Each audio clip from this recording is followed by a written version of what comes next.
Buenas noches, amigos. En este episodio nos adentraremos en un misterio que desafía siglos de historia, fe y poder. Un manuscrito perdido, atribuido nada menos que a Jesús de Nazaret, podría contener verdades silenciadas durante milenios.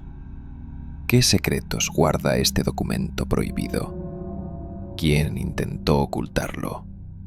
¿Y por qué?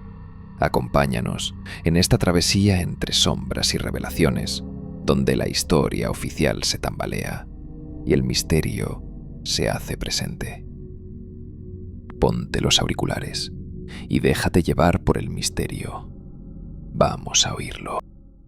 Buenas madrugadas, Iker. Pues sí, un caso que vuelve a ser noticia, pero en 1966 fue ya nombrado como el poltergeist más violento de Europa.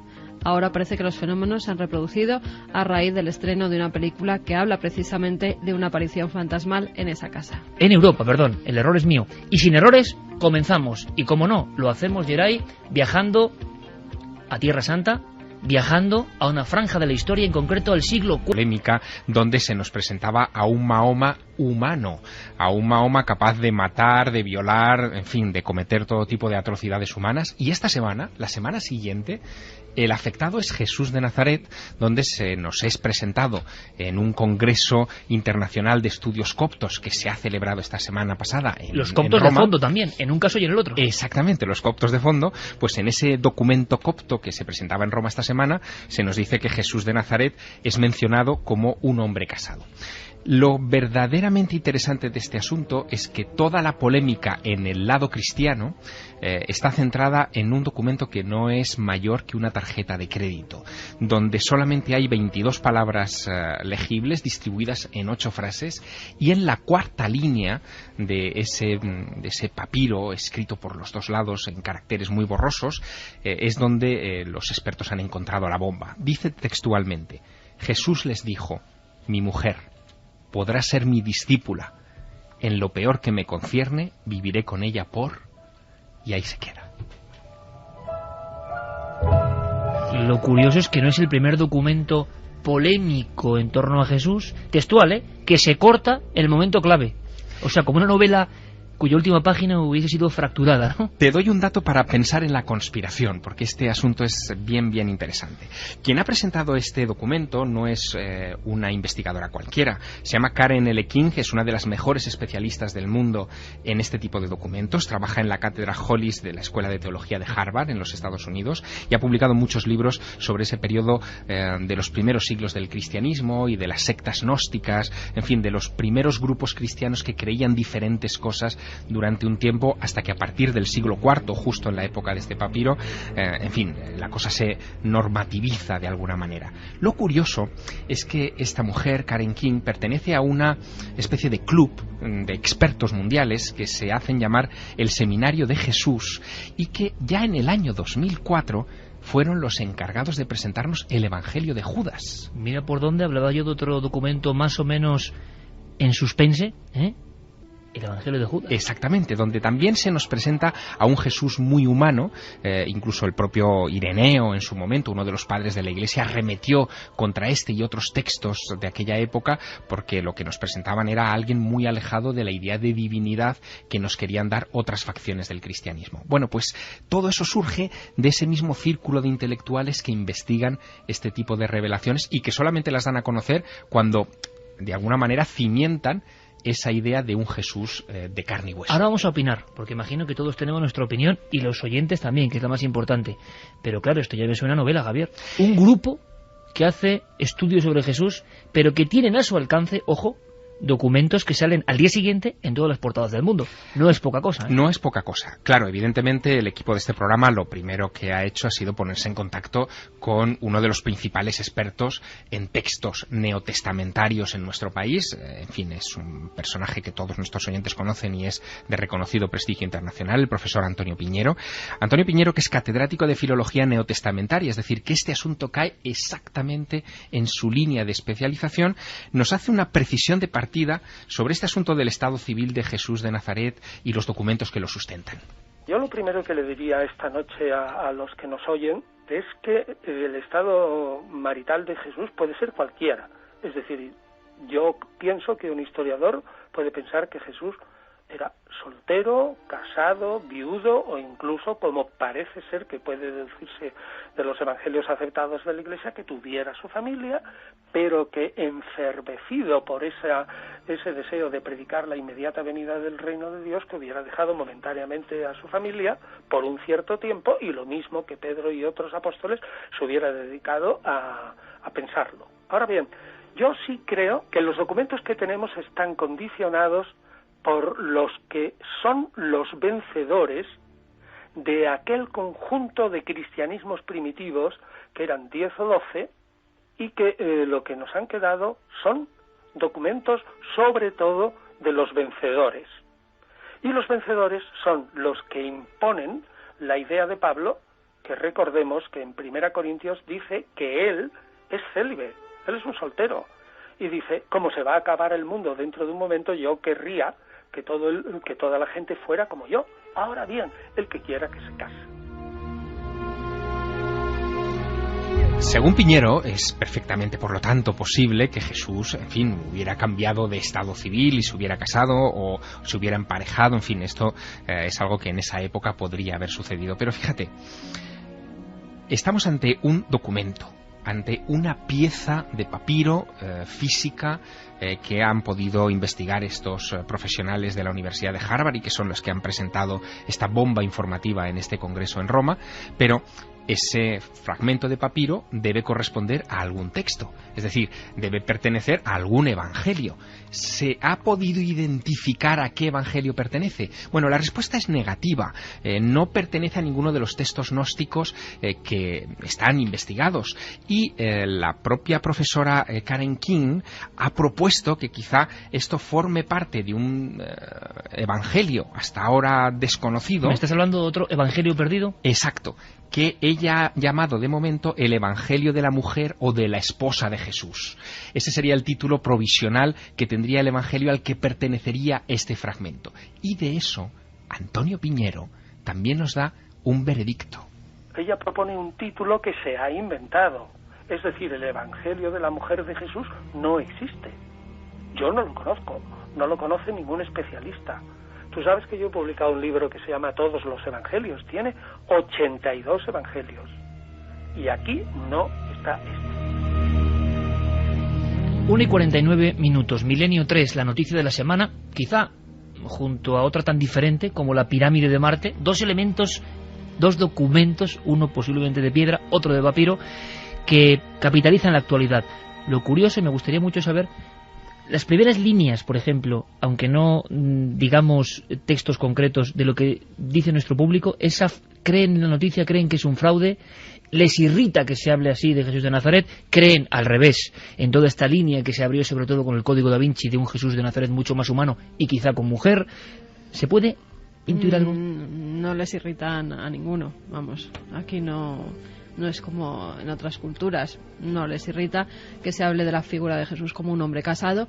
Lo que pasa que la mayoría pone en duda la autenticidad de este documento. O sea, se pone un poco en el lado del Vaticano, como decíamos, de prevención. Vamos a ver, hay que saber más. No es solo el Vaticano el que, digamos, está manejándose con pies de plomo en esta historia. Hace también escasas horas un profesor de la Universidad de Durham, el doctor Francis Watson, decía que este Evangelio de la Esposa de Jesús, en fin, es una invención. Coincidía plenamente con el dictamen que acabamos de escuchar de Antonio Piñero y cree que se trata de fragmentos alterados del Evangelio de Tomás. Alterados es profeso, sí, por alguien que busca esto. Bueno, es que el asunto es muy interesante porque él dice que esto ha sido hecho por alguien moderno que ha conectado mal los textos, alguien que no tenía la pericia suficiente como para hacer un fraude, en fin, que engañara a los expertos, y que él se muestra muy atónito de que esto haya sido aceptado por la doctora King, por Karen King, porque es la autoridad mundial en esta materia. Luego, el profesor Watson se mostraba desconcertado. La autoridad mundial en la materia de este tipo de textos, que, repito, luego son noticia mundial, ha sido engañada, entre comillas, Según Francis Watson, de la Universidad de Durham, pero es que según Aline Sisiu, que es una papirologista de la Universidad de Hamburgo, en fin, su impresión es un poco parecida. Dice que la caligrafía no le parece auténtica. Ha hecho unas manifestaciones también hace escasas horas a Associated Press, ya que el documento se ha publicado, como has dicho, en las portadas de, en fin, prácticamente todos los medios de comunicación del mundo, y también pide mucha prudencia. ¿Qué es lo que va a pasar, por tanto, en las siguientes horas, ¿no? ¿Cómo va a reaccionar Karen King y ese grupo del Seminario de Jesús, que ya en su momento dio a la luz el Evangelio de Judas y ahora este supuesto nuevo Evangelio de la mujer de Jesús? Bueno, realmente no lo sabemos. Pero Antonio Piñero, que suele subrayar la médula de los problemas en esta clase de polémicas, dice que, en fin, que esto es un hallazgo, o que podría ser un hallazgo. De momento hay que dar el beneficio de la duda, pero entiende que para discutir sobre el asunto del estado civil de Jesús, si estaba o no casado, si tuvo relación con María Magdalena o no, si tuvo descendencia con ella o no, hay que fijarse en otros textos. Yo, sinceramente, me encantaría haber sido el descubridor. ¿Por qué? Porque es un descubrimiento filológico. ¿Sabe lo que nos dice? Pues lo que nos dice es que en el siglo IV en Egipto la gente, los cristianos, tenían dinero para imprimir libros y para pensar sobre algunos temas. Pero yo creo que nada más. Tenemos 10 o 12 textos mucho más fuertes. No, pero hay que tener el papiro, que se sabe que es del papiro. siglo IV. El papiro no es fraude. No, el papiro, lo que es el Puede papiro, estar donde está hecho, donde está escrito, no es fraude, es del siglo IV.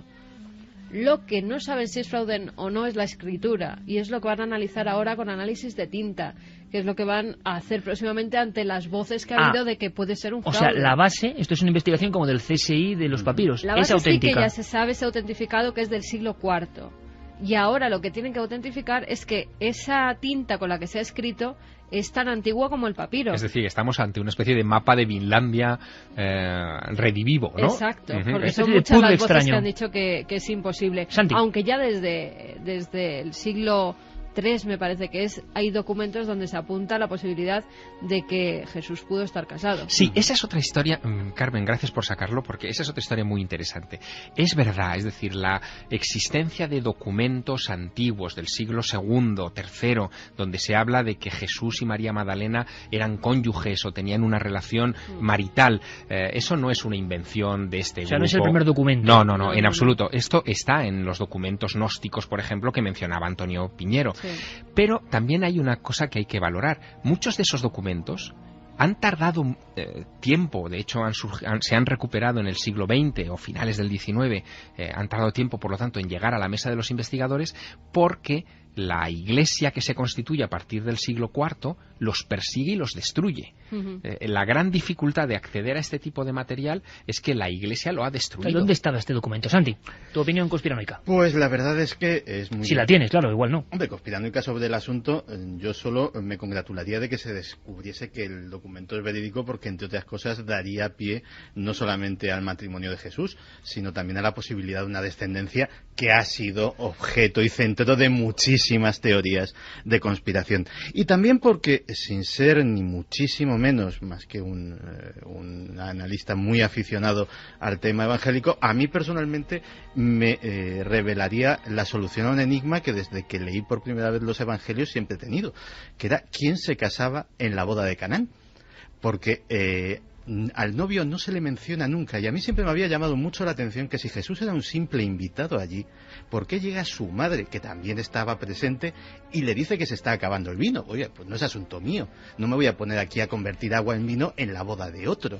A mí siempre me había parecido que lo más lógico era que fuera el propio Jesús el que se casaba en la boda de Caná, pero vamos, eso ya es una teoría personal mía. Vamos allá, se están apuntando más posibilidades, y es que si esto estaba en manos de un coleccionista privado que lo pudo comprar, no se sabe quién se lo vendió, sí se sabe que pudo salir de Egipto, si es que el documento es verdadero, y que pudo salir antes incluso de que se pusieran normas para que las antigüedades se vendieran fuera. A mí me Con lo extraña cual, tanto que un papiro de este nivel... se está montando toda una historia perdido. de Indiana Jones a raíz de este descubrimiento y de la publicación, sobre todo, de hacerse público, de cuando han dicho que... Esto sería un documento de esa famosa y extraña, y hemos estado allí, biblioteca de Nag Hammadi, posiblemente bueno, o no. No estamos hablando de un texto de Nag Hammadi. Los libros de Nag Hammadi eran libros. Estos son papiros, son fragmentos de papiro. Es un documento. Dice que puede ser parte de un códice, ha dicho la estudiosa, que puede ser parte de un códice. Ahora, lo curioso de todo esto es que todo este material, y es una importante lección a recordar también, todo este material de los cimientos del cristianismo surge de Egipto. De hecho, y valga como recordatorio, el fragmento del Nuevo Testamento más antiguo que se conoce está escrito sobre papiro, es el papiro P52, también conocido como el papiro de la biblioteca de Rylands, y que está escrito en griego y está fechado aproximadamente en el 125 después de Cristo. Es decir, que entre los hechos bíblicos y la crónica por escrito pasó un siglo y pico, por lo menos, y se escribió en el país de los faraones. Es curioso porque, y yo he escuchado al propio Antonio Peñón en alguna ocasión decirlo, cuando surgieron las tumbas de Jesús, que al final no tenía ni pies ni cabeza aquello, pero dio la vuelta al mundo también, se hablaba de Sincha Jacobovici, un documentalista de origen judío, patrocinado o producido en ocasiones por James Cameron, ni más ni menos, con una idea muy clara de humanizar a Jesús y quitarle su raíz divina. Otra conspiración, en este caso, yo no sé si judeo-masónica, pero se dijo también, ¿no? Es que esa idea le encaja perfectamente al ideal judío. Los judíos no admiten que Jesús de Nazaret fuera el Mesías, sino un tipo que pasaba por allí, uno de los tantos locos místicos que en el siglo I iban a las puertas del templo de Jerusalén a dar sus prédicas y poco más. Luego, el hecho de que este tipo de documentos humanicen de esa manera a Jesús, encaja en esa línea. Hombre, no olvidemos tampoco que buena parte de la financiación de la Universidad de Harvard es de origen judío, pero bueno, esto puede ser casualidad. Bueno, casualidad o no. ¿O no? ¿Qué dice nuestra audiencia, Caro, en este momento? Porque son esas cosas que están pasando ahora mismo, que ha pasado esta semana esto, y que llevadas al ámbito de la novela del bestseller, fíjate la que se montó con el Código Da Vinci, y todo surgió de una noticia más o menos así. Bueno, y todas las obras también que ha habido donde ponían a María Magdalena, ¿no?, como discípula de Jesús, todos los pintores que la han pintado como eso, precisamente por documentos antiguos que ya apuntaban esa posibilidad. Borja Fernández nos dice: yo es que no me creo nada, ha salido varias veces este tema sin ningún argumento veraz y seguro que este papiro encontrado dicen que dudan ya de su autenticidad.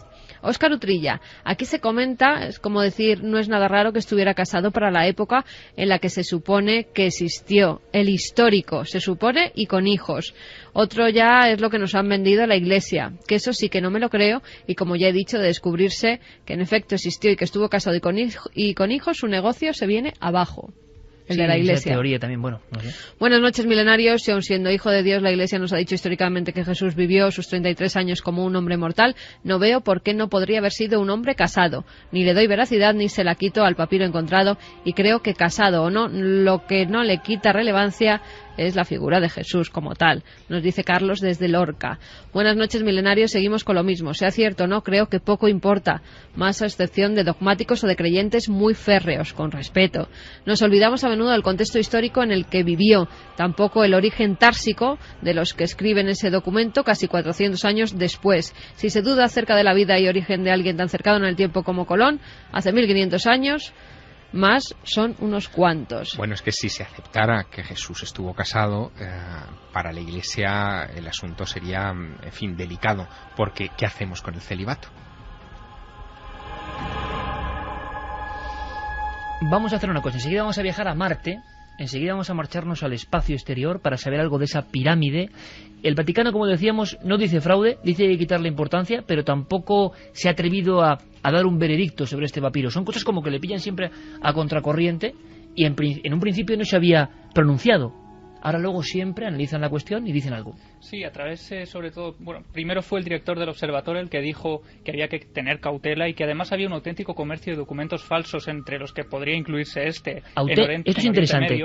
Auténtico comercio de documentos falsos hoy, de reliquias históricas, digamos, documentales. Alguien que te hace un documento falso no te lo hace con un papiro del siglo IV.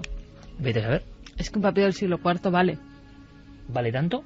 Sí, es una rareza. Es una rareza total. Que no, un yo papiro pregunto. Vamos a ver, un papiro. A ver si hay algún experto en papiros que nos diga cuánto vale un. Un papiro, después de pasados tantos siglos, es una planta. Sí. No se mantiene tan indemne como esto. Algunos se conservan, los que han sido guardados para que se conociera la historia que estaba allí escrita, sí que son los que se han conservado mejor, pero los papiros normalmente, la mayoría, además si vemos en las subastas de antigüedades, la mayoría están muy perjudicados. Este no parece tan deteriorado, por lo menos en la imagen, parece que tiene, está compacto y es curioso, se entienden bastante bien los términos, ¿no? Por lo menos en la fotografía, que ahora seguro cualquiera de nuestros oyentes puede acceder a ella a través de Internet. Más cosas que ha dicho el Vaticano. Ojo con ese comercio, lo dejamos ahí, me parece muy interesante. En este caso, Giovanni María Vian, del Observatorio, aseguraba también o teorizaba que podría tratarse de un evangelio apócrifo, y él lo llamaba así, y decía que no podía darse ninguna respuesta mucho más allá. Y luego algunos expertos que rodean al Vaticano, como por ejemplo el experto biblista Agustín Gizcak, dice que este tipo de documentos lo único que pretenden es reavivar el fantasma de libros y de novelas como el Código da Vinci. O sea, vuelve a mencionarse. Una vez más sale ese nombre. Como un fantasma un poco oscuro, ¿no? Sí. Y bueno, así como te comentaba al principio, el portavoz del Vaticano, Federico Lombardi, dice que no se cree nada de este tema y que habrá que esperar un poco para ver qué dicen los estudios. Pero en principio el titular es: el Vaticano y diversos expertos no creen en la autenticidad del papiro de Jesús Casado. Bueno, lo dejamos ahí de momento. Puede haber una conspiración o no, es noticia de la semana y estamos acostumbrados a que surjan documentos de todo tipo, aunque también hay que decir que lo interesante de la figura de Jesús quizá no sea que estuvo casado, que no estuvo casado o dónde estuvo, sino lo que dijo, ¿no? También puede ser si interesante, es que lo dijo. También puede ser interesante la figura de María al lado de Jesús.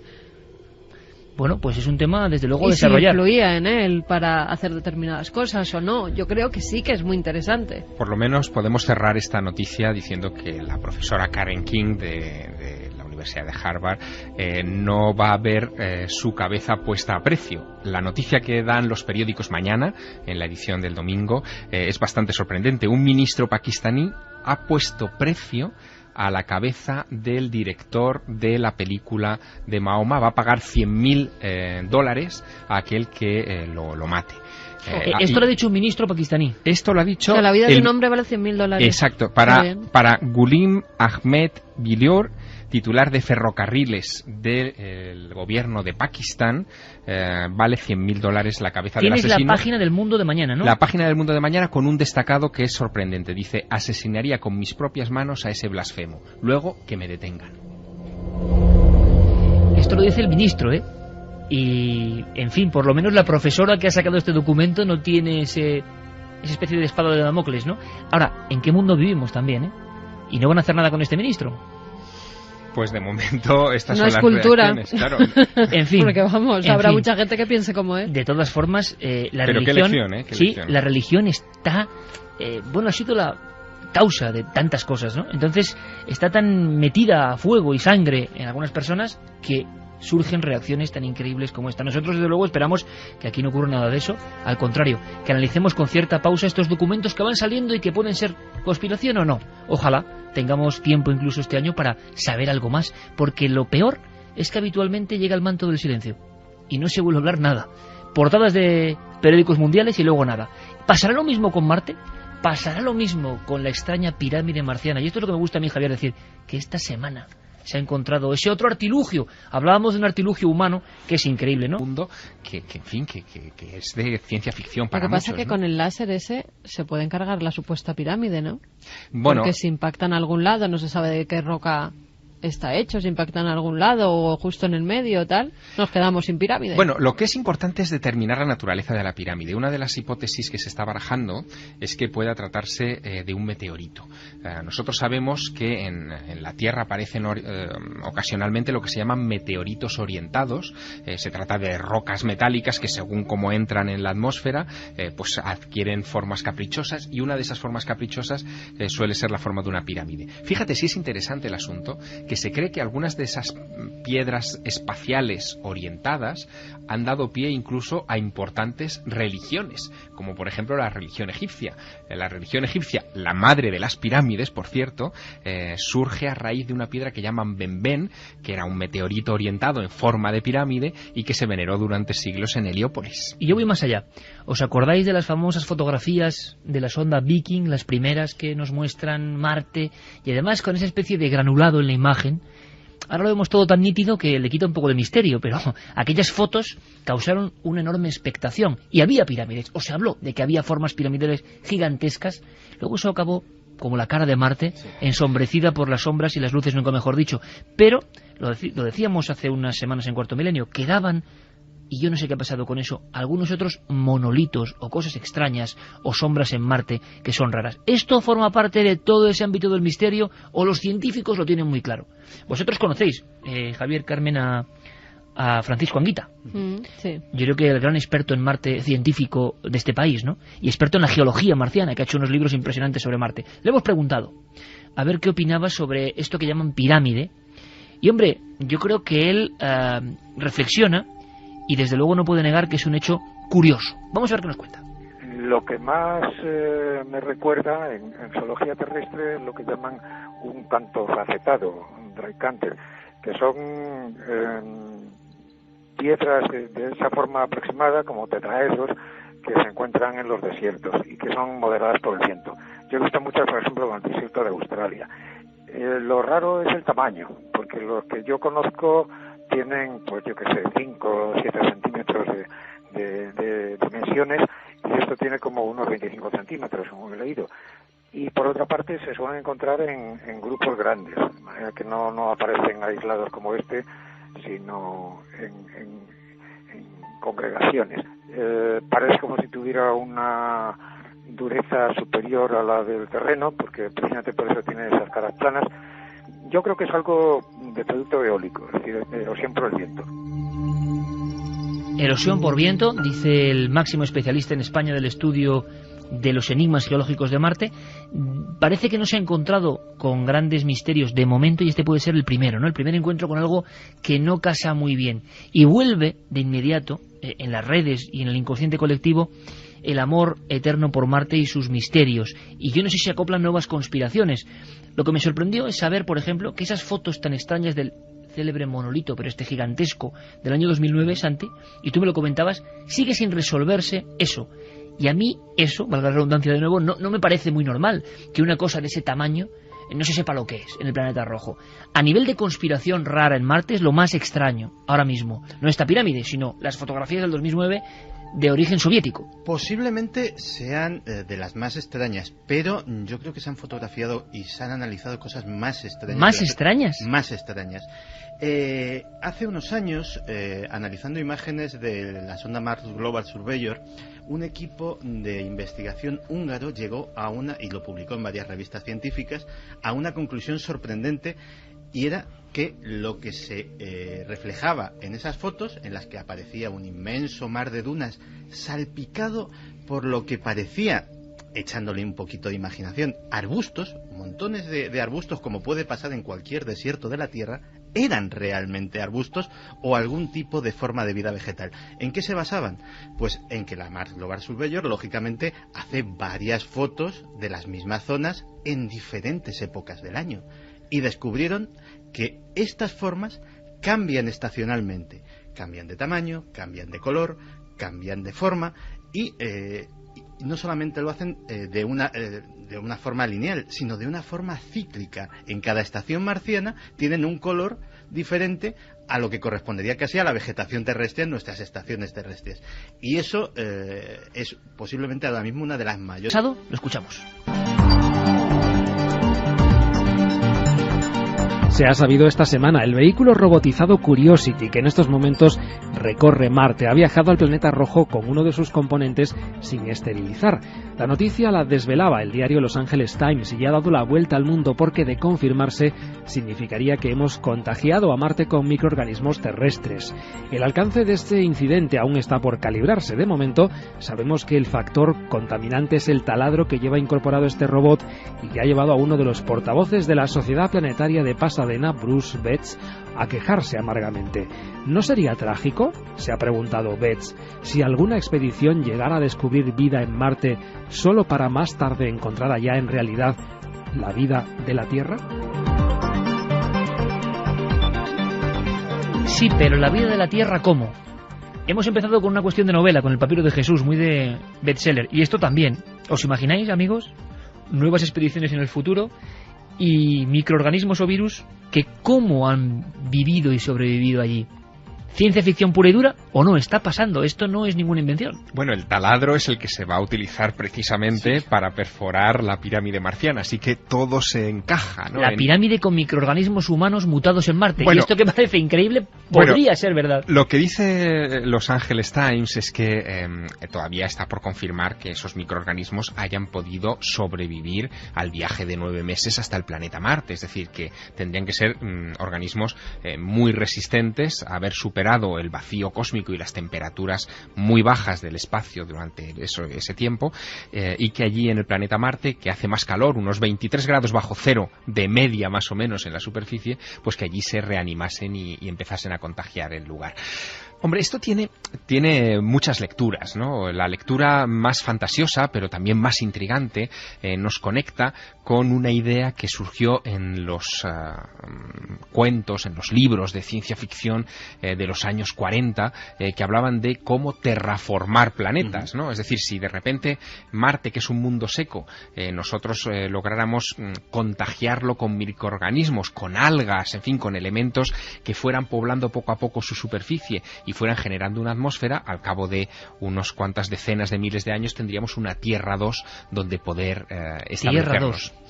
Esa es una de las posibilidades. La otra es que esos microorganismos terrestres, si llegan, se enfrenten a los microorganismos autóctonos, marcianos, que todavía no sabemos si los hay o no.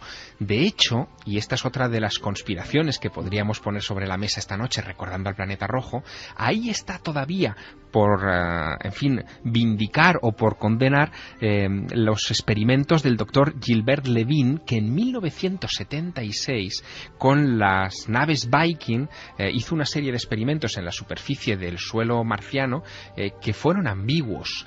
Ya en aquella época, estamos hablando de 1976, los americanos colocaron un vehículo robotizado con brazos que eran capaces de tomar muestras del terreno y analizarlas en un laboratorio incorporado en el vehículo. El experimento consistía básicamente en inyectar una serie de elementos químicos, unos nutrientes, al suelo y ver si producían alguna reacción. Esto se hizo en el 76. En el 76. Y hubo emisiones de metano como resultado de esa mezcla. Pero el metano solamente se puede provocar por reacciones biológicas, pero aquello por alguna razón fue muy discutido, no estaban del todo seguros y los experimentos se dejaron en suspenso. El propio doctor Levine cayó en una depresión terrible y emprendió una campaña contra la NASA diciendo que estaban silenciando la prueba de que habían encontrado vida extraterrestre, y esa polémica ahora, con los nuevos experimentos de la Curiosity, podría reactivarse. Qué alucinante historia, porque hay quien piensa que es el futuro próximo, el siguiente viaje cósmico para esta humanidad, que es capaz de cargarse, lo decíamos aquí, incluso un planeta que no es el suyo. Si esto ocurre, los virus, en fin, son tenaces. Es que como especie somos de lo que no hay, somos capaces de cargarnos un planeta en el que todavía no hemos puesto el pie. O sea, esto yo creo que no, ya va a ser difícil de superar. Y es posible, no es ciencia ficción. Es más, en España siempre Marte ha generado una especial fascinación. Hemos tenido grandes escritores sobre el tema de Marte, como Marius Jaguet y tantos otros, ¿no? Poetas del cosmos que escribían de ovnis, escribían de cosas y vinculaban de alguna manera la aparición de misterios con Marte. Se hizo la famosa línea Bayona-Vichy de los años 50, programando las observaciones ocurridas sobre territorio francés y español con las llamadas bienales de Marte o aproximaciones de Marte a la Tierra o menor distancia. Pero hay más, y hay cosas muy bonitas, que ahora que estamos en Marte, podemos decirlo, estamos en un programa de radio y estamos sobre Marte en el 2012, y está pasando ahora mismo, y estamos contando cosas. Pero Javier Pérez Campos, en una especie de clip de hemeroteca, trae algún titular que nos va a hacer sonreír o no lo sé, o estremecernos, o con cierta nostalgia, recordar cosas que sí que salieron negro sobre blanco. Marte siempre presente en la prensa española y con cosas de verdad singulares? Bueno, una primera muestra de la arraigada que tenemos la creencia de posible vida en Marte es que en muchos de esos recortes se hace referencia a los extraterrestres como marcianos. Marciano Es un sinónimo, es que se ha quedado así para de siempre, extraterrestre. ¿No? Y fíjate, tenemos aquí una joya de papel de La Vanguardia, 27 de mayo de 1882. Es uno de los primeros recortes en los que se empieza a hablar de teorías que relacionan esa vida con el planeta rojo. Dices 1882. 1882. El titular dice Canales en el planeta Marte. Y en él se explica cómo los especialistas, los expertos que llevan varios meses mirando con el telescopio hacia el planeta rojo, han estado observando una serie de curiosidades, como por ejemplo, pues ellos hablan de unas masas brillantes en los polos de Marte que relacionan o que dicen que podrían ser grandes cantidades de hielo. Pero que luego se ha demostrado que no estaban tan equivocados. Desde luego, se ha encontrado agua en Marte, y fíjate, en febrero de este año. Es decir, es que perdemos un poco la perspectiva de las noticias. Pero que estos los llamaban locos, sí, ¿eh? Pero los que decían agua y canales, bueno, mira, Schiaparelli, pero mira, y luego hay algo parecido a canales. Sí, pero es que en febrero de este año, la Mars Express, otra de las naves que tenemos en el planeta rojo, dando vueltas continuamente sobre la superficie de ese lugar, encontraba sedimentos que demostraban que hubo océanos en Marte y que hay agua bajo el subsuelo. Y esto es un dato de hace apenas unos meses. Yo he escuchado a científicos de talante muy escéptico decir que eso era imposible hace apenas 10 años. Y ya en el 82 del siglo XIX, en La Vanguardia se decían cosas como esa. ¿Qué más cosas, Javier? Siempre La Vanguardia. Ellos además teorizaban con algo, y es que cuando en uno de los polos aparecían esos bloques de color blanco que decían que era hielo, en el otro no aparecía absolutamente nada, y viceversa. Entonces, de esta forma, parece que afianzaban que allí había estaciones igual que en la Tierra, y que por eso se producían esas diferentes apariciones de manchas blancas. Y a verlas las hay, o sea, también se adelantaron en eso. Pero, por favor, La Vanguardia... 1882.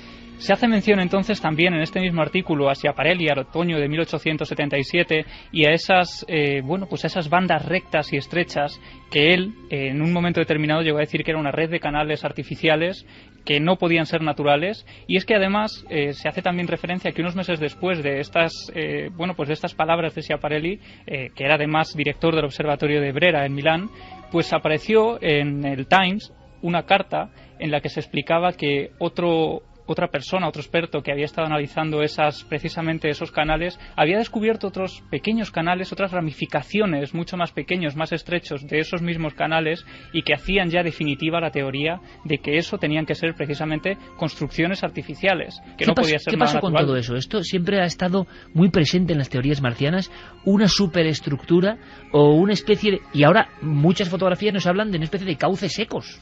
Pues básicamente lo que pasó es que cuando llegaron las naves Mariner, que fueron los primeros ingenios humanos en alcanzar Marte, y que mandaron apenas unas pocas fotografías de la superficie, pues se vio que allí esos canales brillaban por su ausencia, no estaban. Probablemente tenía que ver la visión de esos canales con la refracción de la atmósfera, es decir, nosotros vemos Marte a través de nuestra atmósfera, se produce una alteración dependiendo de las capas altas de la atmósfera de lo que se observa a través de un telescopio, y aquello llevó a error, a ese interesante pero lamentable error a los astrónomos del siglo XIX. Pero esos canales han tenido unos dignos herederos, que son los llamados actualmente tubos gusano. Los tubos gusano han sido también detectados por la Mars Global Surveyor, están fotografiados en diversas ocasiones y nadie sabe lo que son. Son lo que parecen gigantescas, para entendernos todos, lombrices, una especie de túneles desenterrados o semidesenterrados de centenares de metros de ancho y kilómetros de largo, construidos con lo que parece una sucesión de arcos unidos por una estructura, y que nadie le da una explicación. Es decir, no hay geológicamente nada que explique lo que pueden ser, al menos en la geología terrestre, esos tubos gusano, que además tienen una cualidad cristalina. Parece que están hechos de algún tipo de material vitrificado o incluso de cerámica, por el tipo de reflejos que da a las cámaras. Y es otro de esos enigmas marcianos que todavía no se han resuelto. Hay quien piensa que Marte fue un lugar donde la vida fracasó, que llegó a haber vida, que llegó a haber vegetación, que llegó a haber un mundo parecido a la Tierra, y que tenemos que fijarnos muy bien en el ejemplo de esa mancha rojiza en mitad del cosmos, porque es quizá el futuro, ojalá no, de nuestra especie y de nuestro ecosistema. Vamos a acabar con viajes a Marte, pero ya verás qué interesante. Javier, viajes a Marte como algo que iba a ser realidad y que casi se anunciaba, no sé si en los años 60-70 en España.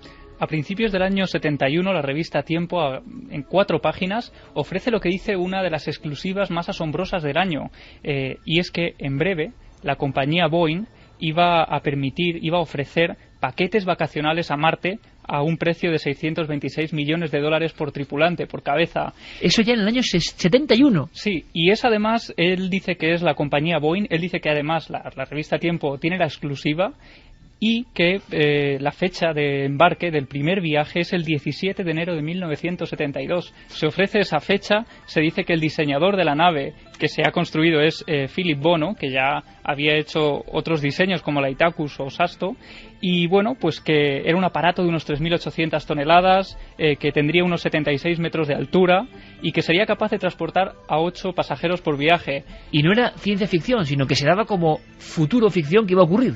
Era algo como auténtico, y la frase con la que se inicia el reportaje dice: cruceros intersiderales en las mejores condiciones de seguridad y confort.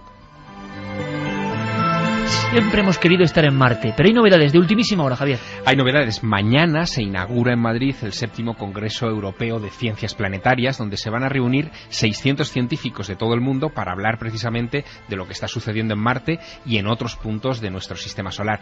Vamos a estar atentos porque se van a presentar desde mañana hasta el viernes que viene 900 ponencias. 900 conferencias. ¿Es posible? Sí, porque son la mayoría de ellos trabajos técnicos muy breves que remiten después a información técnica que se repartirá en ese congreso. Pero es curioso que precisamente ahora se concentren los científicos planetarios del mundo en Madrid. Es la primera vez que se hace este Congreso de Ciencias Planetarias en Madrid, y se va a hablar precisamente de Marte, donde la estrella va a ser la Curiosity. Y la pirámide, seguro. Sí, y la pirámide sin duda. Y también se van a repasar cosas que han pasado esta semana y que, si me permites, a mí me han dado mucho que pensar. Esta semana el Curiosity nos hacía llegar también una fotografía, en realidad es una autofotografía, en la que aparecía una placa donde se veía la firma de 9 personas, entre ellas el presidente Obama y el vicepresidente Biden, de los implicados, digamos, en poner ese robot en Marte. Pero la reflexión es la siguiente, Iker. Estamos perdiendo cierto espíritu de exploración del espacio, porque esa placa, a diferencia de otras placas famosas, anteriores, que han viajado en otras naves, no tiene texto. Es una placa simplemente con las firmas, burocrática. No, es el ejemplo del tiempo que nos gobierna ahora mismo. Exacto. O sea, a diferencia, por ejemplo, del disco de oro de las Voyager, con sonidos músicas, de la Tierra. Sonidos de delfines, saludos en diferentes idiomas. O, por ejemplo, las placas de la Pioneer 10 y 11, que fueron las primeras que se enviaron al espacio. Con el hombre y la mujer, impresionante. Exacto, indicando nuestra situación en el cosmos como un saludo pues a los pasa, posibles Javier, que se ha perdido esa maravillosa, para algunos ingenuidad, eso es lo que yo he pensado, sí, de emocionarse. Y uno ve el dibujo el mensaje de Arecibo y ve que los científicos no tienen ningún reparo en decir: este es nuestro planeta, por si alguien en algún tiempo, en algún confín del universo, se encuentra con esa tarjeta de visita y es capaz de interpretarlo. Están, y lo que mandan es un saludo con la firma. O han hecho caso de los avisos de Stephen Hawking dónde están. Y han dicho: bueno, si hay alguien por ahí, no queremos que nos encuentren por lo que pueda suceder. Pero me parece muy interesante, Javier. Ha habido algún que otro científico, y creo que y además un apasionado de la astronomía como es Guillermo León, nuestro compañero, me recomendaba hace poco un escrito que me dejó muy impresionado sobre el fin de la épica, de la epopeya científica, que estamos en un momento, claro, de muchos descubrimientos, pero toda esa pasión de enfrentarse, pues Neil Armstrong es el último de esa épica, o uno de los últimos, y ahora todo, como tú decías, es más... Bueno, es casi, pues no sé, iba a mencionar un producto básico, ¿no? Es blanco, rectangular, frío, y no dice casi nada. Exacto, pero es que el iPad. El propio está muy bien, pero claro, el propio Neil Armstrong dejó una placa también en la Luna, es decir, que es que casi no ha habido nave americana que no haya llevado ese tipo de insignia, digamos. Y en la placa de Neil Armstrong, lo recuerdo porque es bonito recordarlo, pensando en que esa nave o los restos de esa nave fueran encontrados por una civilización extraterrestre, quizá mañana, decía: "We came in peace for all mankind". Venimos en son de paz en nombre de toda la humanidad.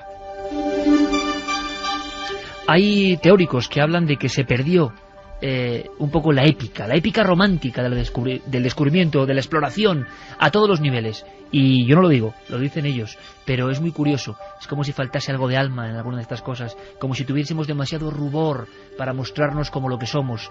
Absoluta nada, perdida en mitad del océano cósmico. Los tuiteros que cuando aterrizó el Curiosity dijo, bueno, si encontráis algún marciano, pegadme un telefonazo. Y dice nuestra audiencia si eso puede ser una pirámide, si le dan alguna especie de en fin, rigor. Pues mira, al misterio de esta roca. Nos dice Sergi, por ejemplo, Marte tan cerca y tan enigmático, cuando miramos al cosmos sentimos un escalofrío, algo atávico. Quién sabe lo que hay escondido en nuestro pasado, y Marte tan cercano y con tantas posibilidades por descubrir o por descartar una. Hay que verla y estudiarla. Nos pregunta también Juan Manuel Ojeda, ¿se sabe desde qué altura está hecha la foto de esta supuesta pirámide? ¿Se sabe? Está prácticamente a la misma altura. No, a la misma altura, es a ras de suelo. Claro. Sí, el vehículo es más, ha pasado va a entrar cerca. su berbiquí, ¿no? Claro, el vehículo lleva allí, que yo creo que no sé si se hacen nuestros oyentes idea de lo que está pasando, ¿no? Pero el vehículo lleva allí 47 días, ha avanzado unos 450 metros, es decir, que su viaje es lento y se hace con mucha meticulosidad. Y en ese viaje de 450 metros, desde el punto de aterrizaje hasta donde se encuentra en este momento al lado de la roca, no había encontrado nada llamativo, ninguna piedra, nada, era una llanura. Y de repente esto. Y ahí el vehículo se ha detenido, la NASA ha reaccionado y ha dicho, antes de continuar, vamos a desviarnos hacia la pirámide, hacia esa pequeña pirámide, y vamos a ver qué es. Francisco dice, es curiosa la posición del objeto en perfecta verticalidad y su singular aislamiento. Lo de los microorganismos bacterianos me retrotrae a la ciencia ficción y la saga fílmica de Alien. Por cierto, seguidores de la conspiración, ¿nadie apuesta por la teoría de que Curiosity no haya salido de nuestro planeta y esté enviando imágenes desde una zona desértica de la Tierra, al estilo de la película Capricornio 1? Eso solo lo he escuchado desde el desierto de Mojave, o sea, esa teoría ya está enunciada y pero además los que la han enunciado pues se lo han currado, o sea, es muy elaborada porque no solamente comparan la orografía del sitio donde está el Curiosity con la orografía del desierto de Mojave, sino que han notado que en ambos sitios, en el desierto de Mojave hay una cosa que se llama la niebla intermedia, que es una niebla que se aprecia en el horizonte justo cortando por la mitad las montañas del fondo. Dice, pues eso mismo es lo que está sucediendo en las fotografías del Curiosity. Así que blanco y en botella leche, lo que pues están haciendo es en Chile, que nosotros vimos a uno de la NASA haciendo pruebas. ¿Te acuerdas? Sí, sí. Estaban haciendo pruebas precisamente porque se creía que era muy parecido Marte. Estaban filmando. Sí, en serio, que estaban haciendo allí pruebas sí, y pudimos entrevistar a alguno. Y mira, los conspiranoicos ya tienen un dato más. Estaban, y vimos en las cuevas de la Isla de Pascua a miembros que trabajaban para la NASA, filmando ahí, un poco raro. Sí. Para condiciones de habitabilidad en Marte. Y en el eterno sueño de Atacama estaban haciendo experimentos. El sueño eterno de hacer fértil ese mundo, porque parece que se nos agota. Aquí en Río Tinto han estado expertos de la NASA mucho tiempo precisamente viendo las condiciones de los extremófilos que viven en ese ambiente tan hostil para cualquier microorganismo. ¿Os imagináis? Santi estaba pensando que ese pequeño paseo va y de repente aparece algo, pero de verdad, inesperado. Una lagartija. No, algo, no sé, algo increíble. La gran pregunta que se hace el público es, ¿nos llegaría esa información? ¿Realmente seríamos conscientes de ese momento histórico? Pues no lo sé, pero lo que sí que es de alabar es el esfuerzo que está haciendo la Administración Norteamericana del Espacio, la NASA, por transmitir información. Los científicos implicados en este asunto tienen una especie de blog televisivo donde ellos en primera persona cuentan los avances de cada día y lo ponen en internet. En fin, cualquiera que quiera seguir esto tiene más acceso a la información medios, ¿no? que nunca. Exacto. Que nunca. Vamos a hacer una cosa, porque esta es la parte de la pura información y esto también ha pasado esta misma semana y tenemos que contaros todo. Luego en la tercera hora, por supuesto, testimonio que tiene que ver con cámaras y tiene que ver con una sorpresa mucho más aterradora, y luego por supuesto la sección de Diego Marañón. Pero ahora, si os parece, vamos a ir a un ámbito un poco más desagradable, porque Santiago Camacho nos va a contar la historia de unos documentos, brevemente, pero unos documentos que son impactantes y que muestran una vez más eso, la oscuridad del género humano. Documentos que tienen que ver con auténticos desastres de la guerra.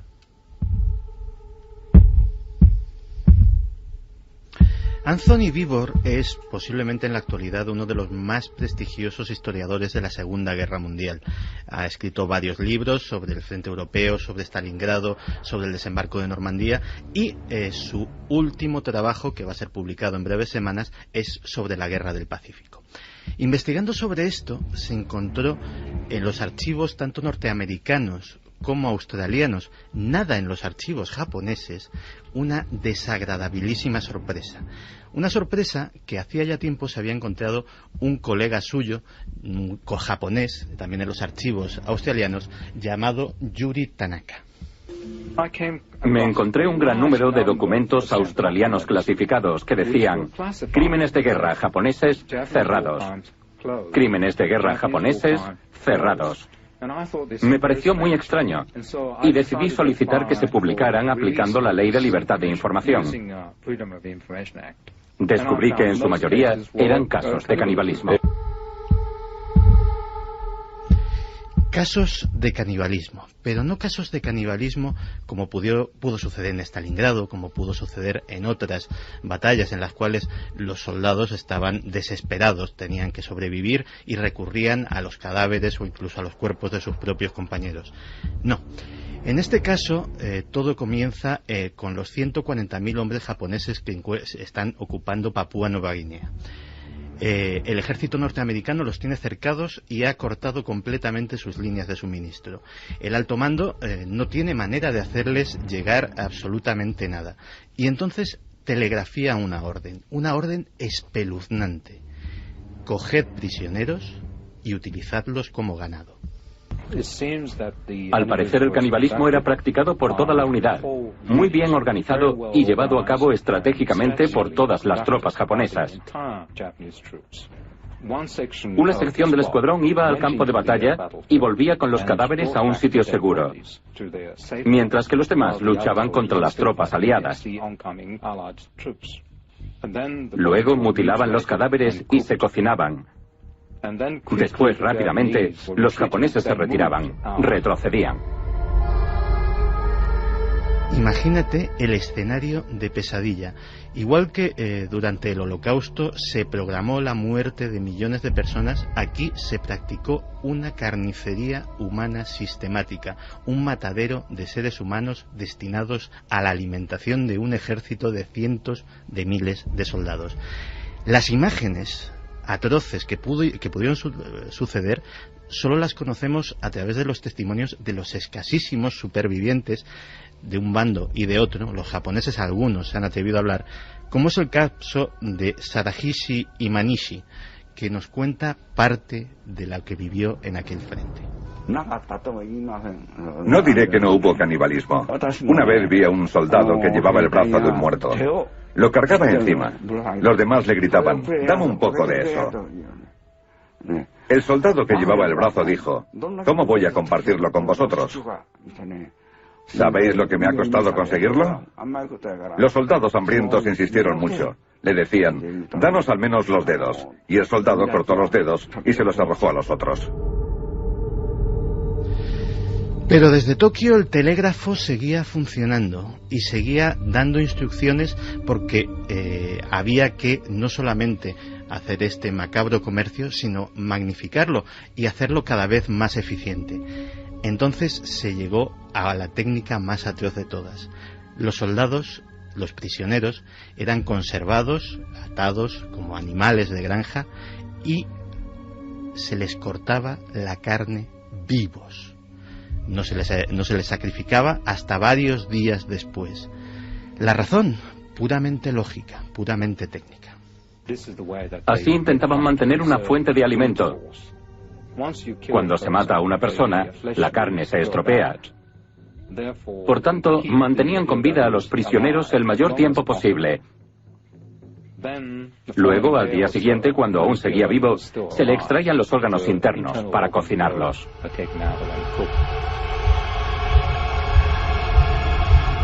Finalmente el horror terminó llegando al colmo.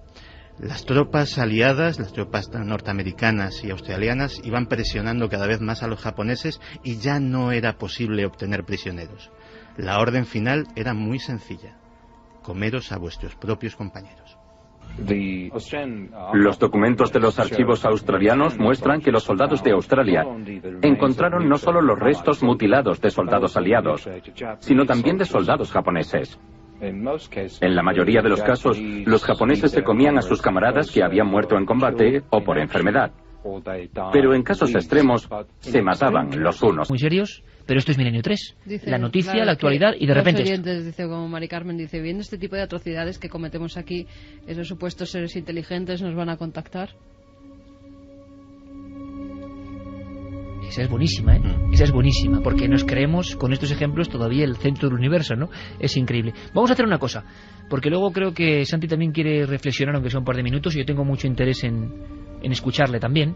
Ha ocurrido algo, yo decía Estados Unidos, por error, ¿no? En Europa, un caso tremendo que pone a los fenómenos de misterio, de encantamiento, de nuevo a la palestra, porque va a haber una nueva película, pero hay una verdad de fondo. No ha llegado uno a España, se llama Cuando las luces se apagan, y se hace eco de una historia real. Se hace eco de la historia que ocurrió en Pontefract, un pequeño pueblecito de Inglaterra. El 1 de septiembre de 1966 es cuando comienzan a producirse todo tipo de fenómenos poltergeist. Esa casa es adquirida unos meses antes por Joe y Jean Pritchard. Tenían 2 hijos, un hijo de 15 años que se llamaba Phil y una niña de 12 que se llamaba Diana. El matrimonio y la niña se van unos días fuera de esa casa, de vacaciones, salen y se queda el niño mayor con la abuela. Él viene de jugar una tarde y cuando entra se da cuenta de que empieza a surgir de la nada una especie de polvo blanquecino que cae sobre ellos. Acude a la cocina a beber un vaso de agua y siente como todas las estancias de la casa, estamos hablando del 1 de septiembre, todavía con calor, como todas las estancias de la casa de repente pegan un bajón tremendo de temperatura. Y estando en la cocina bebiendo agua, comienzan a surgir una especie de charcos verdosos desde el suelo. La abuela en un principio no le da más importancia, es más, llaman a un fontanero para ver si puede arreglar la tubería que está provocando que salga ese agua en la cocina. Llega un fontanero y dice que allí no hay absolutamente nada. Pero esos charcos empiezan a surgir en más partes de la vivienda. Esa misma noche, cuando ya se iban a subir a las habitaciones a dormir, un mueble muy pesado, con numerosos cajones, de repente se desplaza delante de ambos y la abuela decide irse esa misma noche a casa de unos familiares cercanos. Cuando vuelve el matrimonio, le cuentan el episodio que ha ocurrido. El padre, sobre todo, no le da mayor importancia, era muy escéptico, pero al cabo de los meses empiezan a vivir ya todo tipo de cosas. Sábanas y mantas que de repente cuando se acuestan alguien parece tirar de ellas, fuertes golpes en las paredes, fotografías que aparecen rasgadas como por una cuchilla, siempre de la familia, además las fotografías, cuadros y marcos que salen volando literalmente delante, no solo de ellos, sino también de vecinos, curiosos, familiares que iban porque no se creían lo que allí estaba ocurriendo. Cuando ya deciden poner cartas en el asunto llamando a un sacerdote de la Iglesia Católica es cuando Diana, la niña de 12 años, estando todos en la sala de estar, parece ser cogida por una mano invisible del cuello, tanto que esa mano deja la marca, y de la rebeca que llevaba y la empieza a arrastrar literalmente por las escaleras. El padre y la madre van detrás de ella, parece que lo que la arrastra tiene una fuerza descomunal y acaban todos al final cayendo por esos escalones. Es entonces cuando llaman al sacerdote, este empieza a bendecir la casa y parece que los fenómenos, en vez de apaciguarse, van a más. Delante del propio sacerdote, una especie de escultura muy pesada empieza a levitar delante de él, hasta tal punto que sale despavorido de la vivienda diciendo que allí habita un ente maligno. Cuando pasan varios días, descubren que algo o alguien ha llenado la casa, las paredes, las puertas de cruces invertidas. Pero no acaban ahí los fenómenos, Iker. Lo que ya les aterra es cuando una noche el matrimonio está en su dormitorio, oyen un estruendo como si alguien estuviera dentro de su habitación, como si un ladrón se hubiera colado, y cuando se levantan para ver qué ha sido, a los pies de la cama ven una figura como con un manto oscuro, con capucha, no ven rostro ninguno, que está unos segundos delante de ellos para inmediatamente desaparecer. Joe, el padre, al siguiente día cuenta esa visión que han tenido ambos a uno de los vecinos, y el vecino es el que le dice, bueno, es que aquí, anteriormente, hace muchos siglos, en el siglo XVI, hubo un monasterio y uno de los monjes cometió un grave crimen. Mató a una niña, primero la violó, después la mató, y el monje fue condenado, fue ahorcado, y la horca justo está donde está ahora construida tu casa.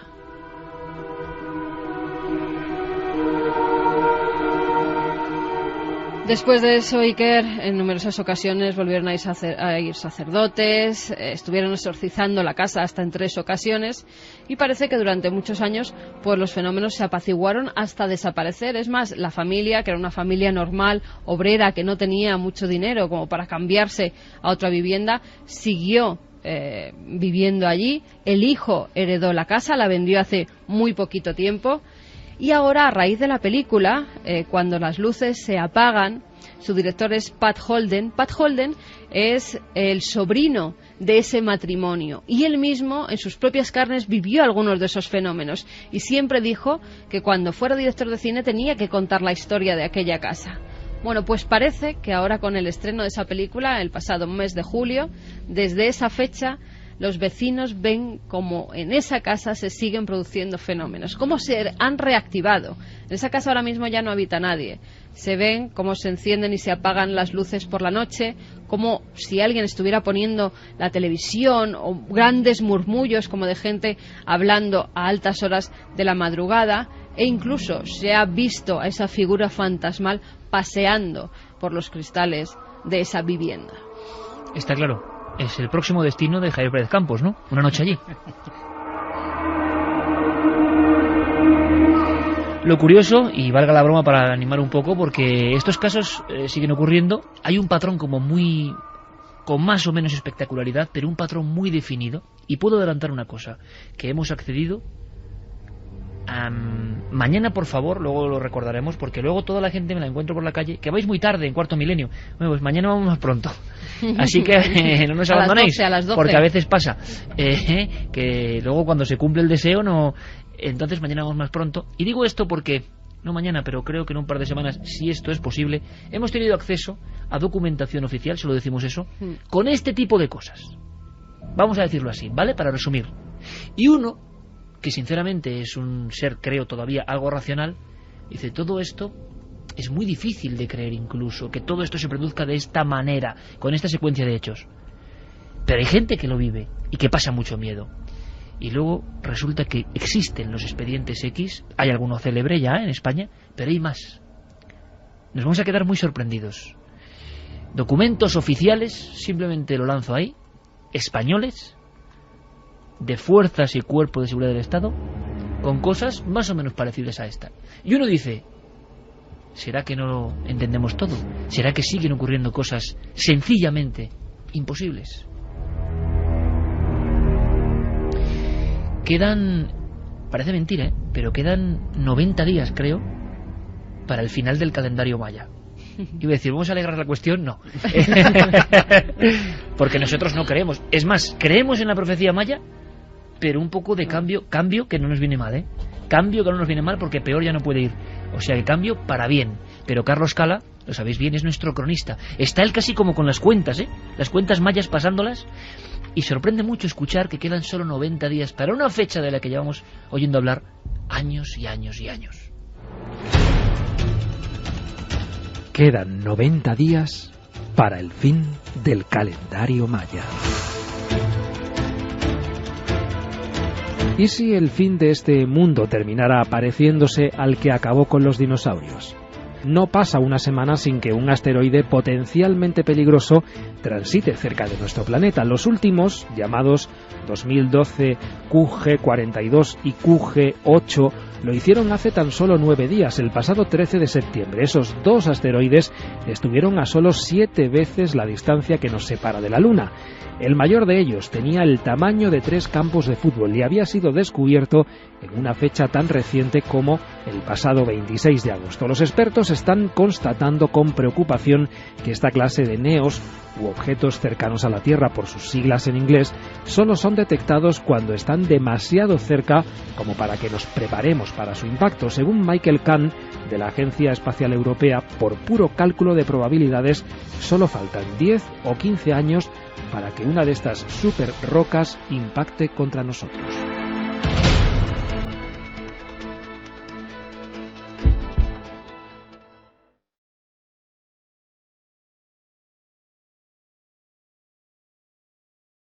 Aunque hay que ser justos, y quien está de verdad con las cuentas, analizando esa información de la cuenta atrás, es, claro, Javier Sierra. Y nos trae esto para la alegría colectiva. No, es broma. Pero son realidades absolutas, mucho más allá de lo que siempre se cuenta. Son datos que vienen de la NASA. En estos momentos dicen que hay riesgo de 402 posibles impactos en los próximos 2 siglos. Datos puros y duros. 402 en los próximos 200 años. Quedan apenas 3 minutos. Vamos a ver si gente le da tiempo, porque siempre hay una opinión, siempre hay una firma, siempre hay una columna. Y todos escuchamos muy atentos, claro, a Santiago Camacho, que es una voz autorizada para remover el inconsciente colectivo. Pues verás, Iker, esta semana estaba viendo la televisión cuando de repente vi un anuncio que me llamó poderosamente la atención. Era el primer anuncio que veía en mi vida en televisión, en una cadena nacional, en prime time, de una clínica de fertilidad, de una clínica de fecundación asistida. Y me dio por pensar, ¿qué está sucediendo? ¿Por qué lo que antes era una excepción cada vez se está volviendo más la regla? Porque evidentemente si tenemos este anuncio es que hay un mercado, y si hay un mercado es que cada vez hay más parejas que tienen problemas para concebir. Y es cierto, estuve mirando y la fertilidad espontánea, incluso en parejas jóvenes, está descendiendo drásticamente. ¿Por qué? Pues en el fondo nadie lo sabe. Puede ser lo que comemos, puede ser lo que respiramos, puede ser nuestra forma de vida. Incluso hay quien apunta que puede ser una venganza de la naturaleza, que como con otras especies hay mecanismos que cuando consideran que una población ha llegado a su tope, a ser dañina para el entorno, mecanismos naturales impiden que vaya más allá y se reproduzca. De hecho, en 1940 el esperma normal de una persona, de un hombre europeo, estaba en 100 millones de espermatozoides por mililitro. A día de hoy son 60 y se espera que en los próximos años baje hasta 20 millones por mililitro. Pero existe una posibilidad mucho más inquietante. Multitud de think tanks, multitud de organizaciones están hablando de la necesidad de despoblar este planeta. Y de hecho, las propias Naciones Unidas han practicado lo que se llaman políticas antinatalistas. ¿Forma parte una cosa de la otra? ¿Están relacionadas? No lo sé, pero lo cierto es que hay muchas parejas que están esperando un regalo que parece no llegar nunca.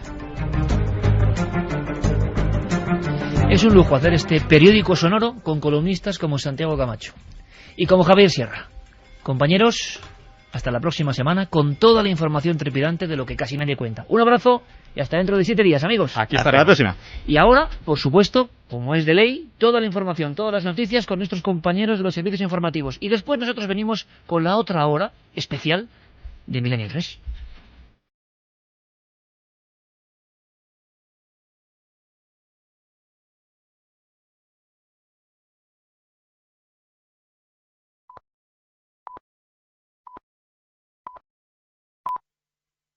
Canso merecido de Santiago Camacho y Javier Sierra por la escena del cine de terror, cine paranormal, que más os ha impresionado. Porque, por ejemplo, a mí con esta música me viene la visita al safari de la profecía. ¿Os acordáis? Damien va en el coche con su mamá, pero los animales primero no quieren acercarse y segundo enloquecen, sienten una extraña vibración, se lanzan hacia las ventanillas de forma incomprensible, buscando algo en ese niño de las tinieblas. Claro, que es que la profecía tiene unas cuantas que son fuertes, ¿eh? Porque ese momento en el que desentierran una tumba muy dentro de la ciudad, que es lo que da miedo, muy propio de Italia, ¿no? Que tienes firmas de moda, grandes restaurantes y en la esquina hay una necrópolis etrusca. Y en la noche el padre va desenterrando y se encuentra a los dos perros en una falsa tumba. El cine tiene ese poder también, pero ¿por qué hablamos de esto? Porque muchas veces los casos reales, los casos que le suceden a personas normales, como vosotros o como nosotros, tienen un concepto de fuerza de la imagen que supera cualquier guión. Veréis, una importante editora de este país me contó un día una historia que a mí me sorprendió mucho, que tiene que ver con la tecnología en casa, las webcam. Me lo contaba como un detalle, claro, porque tampoco uno se puede preocupar hasta el punto de obsesionarse. Pero algo ocurrió, algo que desconocemos. Ella estaba, y no sé si lo he contado en alguna ocasión, ella estaba chateando con un amigo y ambos conectados por la webcam. Por lo tanto, la pantalla que veía el amigo era el salón de la casa, perfectamente moderna, perfectamente normal, perfectamente amueblada, de una persona además con posibles, vamos a decirlo así, del mundo de la edición. O sea, nada que ver con un lugar tétrico y extraño.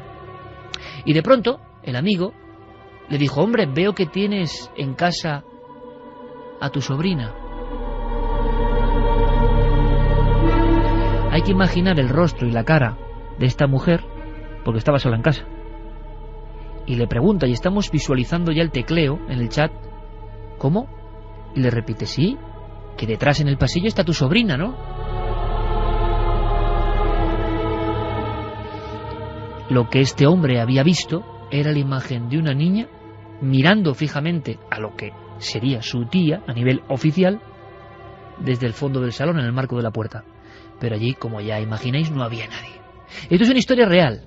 Esto es una historia no inventada. Y esto es una historia de una persona con nombres y apellidos que lo demonio, que llega hasta esta franja de la noche, que es importante porque en esta tercera hora queremos seguir mostrando que las personas siguen viendo cosas y siguen viviendo cosas. Nos vamos a una población de Madrid, ¿no? Valdemoro. Sí, en Valdemoro ocurrió una historia hace 6 años ahora que tiene que ver con estas nuevas tecnologías que pretenden hacernos la vida mucho más fácil y que sin embargo en ocasiones nos reservan sustos como lo que vamos a escuchar ahora. En este caso no fueron ni uno ni dos los testigos, fueron 22 personas que habían acudido a un bautizo y que, bueno, vamos a escuchar lo mejor de boca de su principal testigo. Ella es María José, desde Valdemoro. Nos la contaba además esta tarde, a mí me ponía los pelos de punta, una historia que tiene que ver con su bebé, con una cuna y con esa cámara que desde ese día, desde hace 6 años, no ha vuelto a enchufar. María José, buenas noches. Hola, buenas noches. Gracias por atendernos. Primero porque sé que es un esfuerzo enorme a estas horas. Gracias, ¿eh? Nada. Es una experiencia que os marca tanto que le cogéis manía incluso, y yo creo que es algo muy natural, ¿eh? A todos nos ha pasado eso de cogerle manía a un aparato, a un electrodoméstico, a una cámara. En este caso es una de esas cámaras, las conocemos muy bien, que vigilan la cunita del bebé, ¿no? Sí, es un intercomunicador que tiene un monitor donde te permite ver la imagen y de lo que ocurre en ese momento, en ese sitio donde tú lo tienes colocado, y también tiene sonido. Cuéntanos, ¿qué ocurrió? Pues acabamos de celebrar el bautizo de mi hijo, el pequeño, y después de regresar del restaurante pues vinimos todos a casa, los invitados, la mayoría, y pues nos quedamos a tomar algo en el jardín de mi casa. Mi casa tiene 3 plantas y el niño, pues lo acostamos en la cuna como normalmente hacemos, y pusimos el intercomunicador para vigilar un poco pues si se despertaba o demás. Entonces, mientras todos los invitados estaban en el jardín, yo tenía el intercomunicador en el salón y el monitor, la cámara apuntando pues en la cuna del bebé. Entonces hubo un momento en el que un niño de los invitados me dijo: ¿qué es esto, María José? Y la imagen en ese momento del monitor hacía como interferencias, como si se hubiera borrado, ¿no? Entonces le dije yo, pues esto es un intercomunicador para vigilar si Miguel sigue durmiendo o se despierta. Entonces en el momento de girar, para hacer bien la conexión, porque no siempre cogía bien la señal, vi como una persona se acercaba a la cuna y le daba un beso al bebé. Entonces, bueno, como estábamos tantos en casa, pues pensé que alguno de mi familia había subido a la habitación y le estaba dando un beso. En ese momento me asomé por la ventana para ver que todo el mundo estaban en el jardín, y comprobé que todo el mundo estaba en el jardín. Entonces subí a la habitación y en la habitación no había nadie. El niño estaba durmiendo tranquilamente y en la planta de las habitaciones no había nadie. Volví a bajar, volví a mirar al monitor, a la pantalla, y lo que veía era como una actividad del día, de tantas veces como el niño ha estado en la cuna, en mi habitación, y como alguien limpiaba la habitación. Y la maniobra que veía yo era una persona, no se le veía la cara, como pues recogía las alfombras, las sacudía, sacaba del cuarto de baño la bañera portátil para limpiar el baño, cosas que yo habitualmente hacía.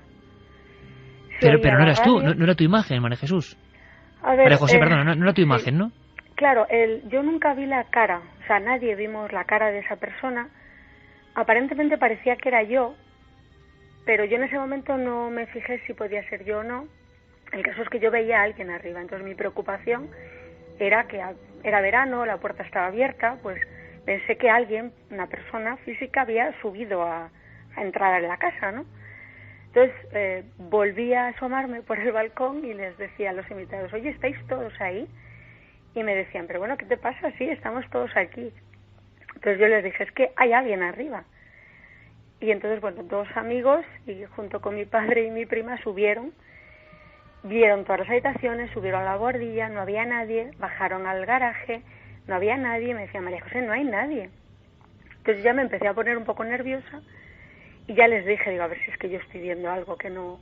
Y les dije, por favor, mirar el monitor, porque yo estoy viendo a alguien.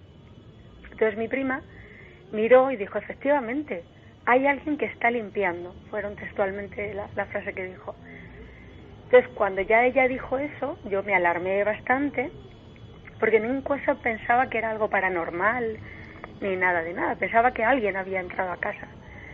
Entonces claro, ya subió todo el mundo, miraron y decían, vamos a ver, María José, no hay nadie en casa. Eres tú la que aparece en el monitor. Porque daba la casualidad que la persona que se veía, que nunca vimos la cara, nadie vio la cara, se veía la espalda y llevaba la misma ropa que yo llevaba en ese momento. Yo llegué del bautizo, me cambié y me puse otra ropa. Y esa ropa era la que llevaba la persona que aparecía en el monitor. Incluso la coleta, o sea, por la parte de atrás parecía que era yo. Y entonces un amigo ya me dijo, María José, tranquila, porque claro, yo me puse un poco histérica. Y me decía mi amigo, ¿qué eres tú? Que le habrás dado alguna función del monitor y has grabado alguna situación de la casa y ahora le has dado sin querer y se está reproduciendo. Claro, lo lógico era pensar, María José, en alguna grabación que se estaba emitiendo y que correspondía a otra fecha o momentos antes, ¿no? Exactamente, porque lo que se veía en la habitación era de día, era como si fuera de día. Incluso se oía la radio de fondo, yo siempre tengo la radio puesta por las mañanas, ¿no? Cuando haces las cosas y demás, se oía la radio, se veía que era de día, se veía mi habitación, incluso se veía el niño que estaba despierto, y era mi hijo, o sea, se veía la imagen del niño despierto. Y claro, la gente cuando veía la imagen de la persona, me identificaban a mí.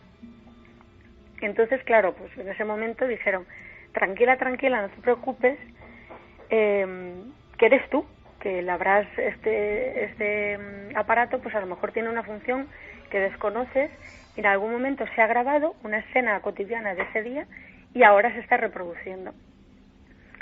Entonces, bueno, pues la cosa se quedó ahí, yo ya me tranquilicé pensando que esa era la causa, ¿no?, por la que veíamos esto. Y al fin de semana siguiente, también pues quedamos con unos amigos y hice lo mismo, puse el aparato y claro, cuando cogí el monitor, al girar el monitor, si lo giraba a la izquierda veía a mi hijo tal cual estaba, pero si lo giraba hacia otro lado, veía la imagen de otra cuna, otro bebé que no era el mío, otra imagen totalmente diferente, ¿no? Entonces giraba y veía una imagen, giraba hacia el otro lado y veía otra. Entonces, claro, ya le dije a mi marido, digo, Luis, no, digo, esto mira, ¿qué es? Y él ya con las instrucciones en la mano del intercomunicador, que además era una forma, o sea, de una marca conocida, me dijo, María José, no graba, esto no tiene ninguna función que grabe. Entonces yo en ese momento se lo enseñé a mis amigos y les dije, por favor, ¿qué veis aquí en este monitor? Y la contestación de uno fue, ahí va, parece un niño de otra época, ¿no? No, era como muy raro, muy de noche, como muy oscura la imagen, un niño diferente. A partir de aquel momento yo desconecté el aparato porque ya empecé a ponerme nerviosa de nuevo.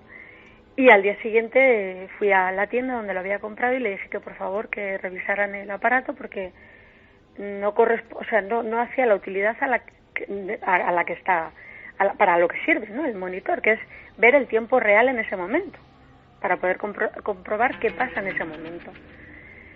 La tienda me dijo que efectivamente ese aparato no graba, simplemente las funciones que hace es receptor y emisor, o sea, recibe la imagen y la emite.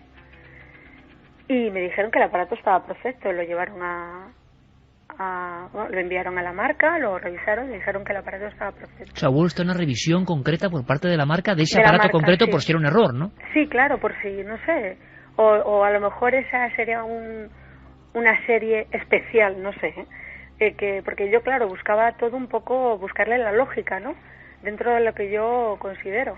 Entonces, se llevó al servicio técnico oficial de la marca y contestaron diciendo que el aparato estaba perfecto, que el aparato no tiene esa opción de grabar, que simplemente lo que hace es recoger una imagen en el tiempo, en el presente, en ese momento, y la emite. Y aparte que tampoco tiene una cobertura grande, es decir, o sea, te reproduce la imagen a pocos metros. Lo sabemos bien. Sí, si no se te va. Y María José, ¿tu casa es antigua? No. ¿Es nueva? Sí, además acabamos, pues mira, esto fue en julio, el 9 de julio, y nosotros vinimos a vivir en diciembre del año anterior. O sea, llevábamos 7 meses viviendo aquí. Nadie a nivel técnico te ha explicado, les has contado lo que ha ocurrido, esa imagen, sobre todo una imagen donde aparece otra cuna y otro niño, que eso es lo que imagino que más te ha impresionado. ¿Y por qué decías que te parecía o les parecía a las personas que lo vieron algo antiguo? Porque la imagen cambiaba. Cuando yo giraba el monitor se veía a mi hijo normal, se veía la cuna, mi casa, la habitación, o sea, se reconocía que era normal. Además, mi hijo nunca dormía con chupete. Y cuando yo giraba se veía totalmente oscuro, muy oscuro, y un niño como si tuviera un chupete. Las palabras de mi amigo me dijeron, parece que está muerto. Era como un niño, no sé, como cuando los tienen así en una sábana muy atados, ¿no? Y solo se ve la cabeza, y no sé, extraño. Solo se veía la cabeza y como si tuviera un chupete en la boca. Tampoco se identificaba bien, el chupete. Y entonces, claro, José, yo te quería preguntar, María José, si cerca de tu casa teníais algún vecino muy próximo que pudiera dar interferencias entre los aparatos. Coge, además. Pero muy interesante lo que dice Javi, ¿eh? Sí, la posibilidad de cotejar todas las... El radio de estos aparatos es muy cortito, ¿verdad, María José? Es que claro, en cuanto te vas a una estancia más alejada, te pone fuera de... Sí, de interferencias, efectivamente. Exacto, como para coger otro. Claro, yo de hecho cuando el niño que me dijo, oye, ¿qué es esto?, era porque estaba haciendo interferencias. Yo lo veía normal porque hay veces que tenías que mover el aparato para que cogiera bien la señal. Sí. Y luego consultando al servicio oficial me dijeron, mira, esto tiene o sea, puede tener una distancia de coger de unos 100 metros. Como mucho. O sea, perdona, de 10 metros. O sea, muy poco. Dice, de hecho, yo cuando les dije, digo, es que es una zona en la que era cuando nosotros vinimos aquí, fuimos los primeros en habitar las casas, porque había 3 fases de construcción y según iban dando las casas, pues se iban habitando. Entonces, el único vecino que tenía un bebé era yo, no había nadie. Alrededor no vivía nadie y los que vivían no tenían bebés, no había ninguno con un niño pequeño. A unos 500 metros a la redonda de mi casa. Y una cosa, María José, que yo creo que puede ser importante, claro, y que es un caso tan espectacular y tan asombroso, no conocemos nada parecido, que por lógica tienes que tender, como habéis hecho vosotros, a la explicación técnica. Cuando esta de momento no llega o es insatisfactoria, hay que pensar en otro tipo. ¿Y llegas a escuchar algún sonido? Porque estos aparatos transmiten sonido también. Claro, sí. Y en el momento de que se conectaba con ese otro lugar o no sé qué, ¿se oía algo? No, en la segunda ocasión solo se veía la imagen. ¿El niño no se movía? Nada, el niño no se movía, era como si fuera una fotocopia en blanco y negro. Como si enfocaras una fotografía antigua. Sí, era como en blanco y negro. Bueno, de hecho el monitor no ves color, ¿no? No, sí, pero es como verdoso. Claro, era como muy negro, o sea, como se veía alrededor negro y el niño, como ya te digo, como si tuviera una sábana atada en el cuerpo blanca y quieto, no se movía. Y cuando yo giraba el monitor, cambiaba totalmente la imagen y veía a mi hijo, la cuna suya, se veía más claridad, se notaba, o sea, había más claridad. ¿Y qué hacéis, María José? ¿Qué ocurre en la familia? ¿Qué ocurre tu esposo? ¿Qué hacéis? ¿Guardas todavía el aparato? Pues mira, claro, cuando fue lo del bautizo, yo ya le daba el pecho a mi hijo, ¿no? Entonces, por ese mes yo ya no tenía leche ni nada. Esa misma noche, entiendo que fueron los nervios o no, que me alteré porque, claro, era algo extraño, a mí me subió la leche. Entonces, esa misma noche, de madrugada, cuando se despertó, le di el pecho y nunca más tuve leche en el pecho, nunca más. Entonces, a partir de aquel momento, al día siguiente, yo estaba bastante nerviosa y los invitados también, porque, claro, tampoco comprendíamos muy bien lo que estaba pasando, ¿no? Cuando luego ocurrió el segundo hecho, fue cuando yo ya me empecé a preocupar porque me gusta, o sea, sentía la necesidad de saber qué había pasado realmente, porque ya dijimos, vamos a ver, no es el aparato no tiene posibilidades de grabar, ¿qué fue entonces lo que pasó? Entonces, comentándola con una amiga, ella me decía que podía ser, la explicación que me dio ella, ¿no?, que en algún momento esa acción que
No era tu hijo. Nada. El de la segunda imagen no, el de la primera sí. Sí, el de la primera era él. Pero también es muy raro. Lo primero porque no tiene opción de grabación y lo segundo, no sé tú, María José, pero yo cuando tengo a la niña en la habitación no tengo, si estoy yo, enchufado el aparato, porque ya la estoy viendo directamente. Claro, entonces, es que luego no yo tiene cuando sentido. Ya, claro, exactamente, cuando ya estás, cuando pasa todo, porque pasa todo, claro. Y lo bueno es que no estaba yo sola, porque si estoy sola ya, yo dudaría de mí misma de lo que he visto.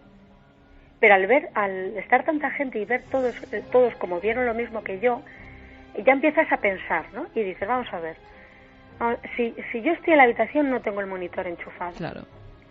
Es más, si tú conoces el monitor... Eso yo muy de mamá, porque claro, eso ha salido, porque yo no entendía, digo, claro, estás en la habitación, no lo tienes conectado, habitualmente. Claro. Y aunque lo tuvieras, en el caso de que lo tuvieras, porque igual yo estaba subiendo, bajando y lo tengo enchufado, ¿no?, por controlar, esa cámara enfoca directamente en este caso al bebé y a la cuna, ¿no? Sí.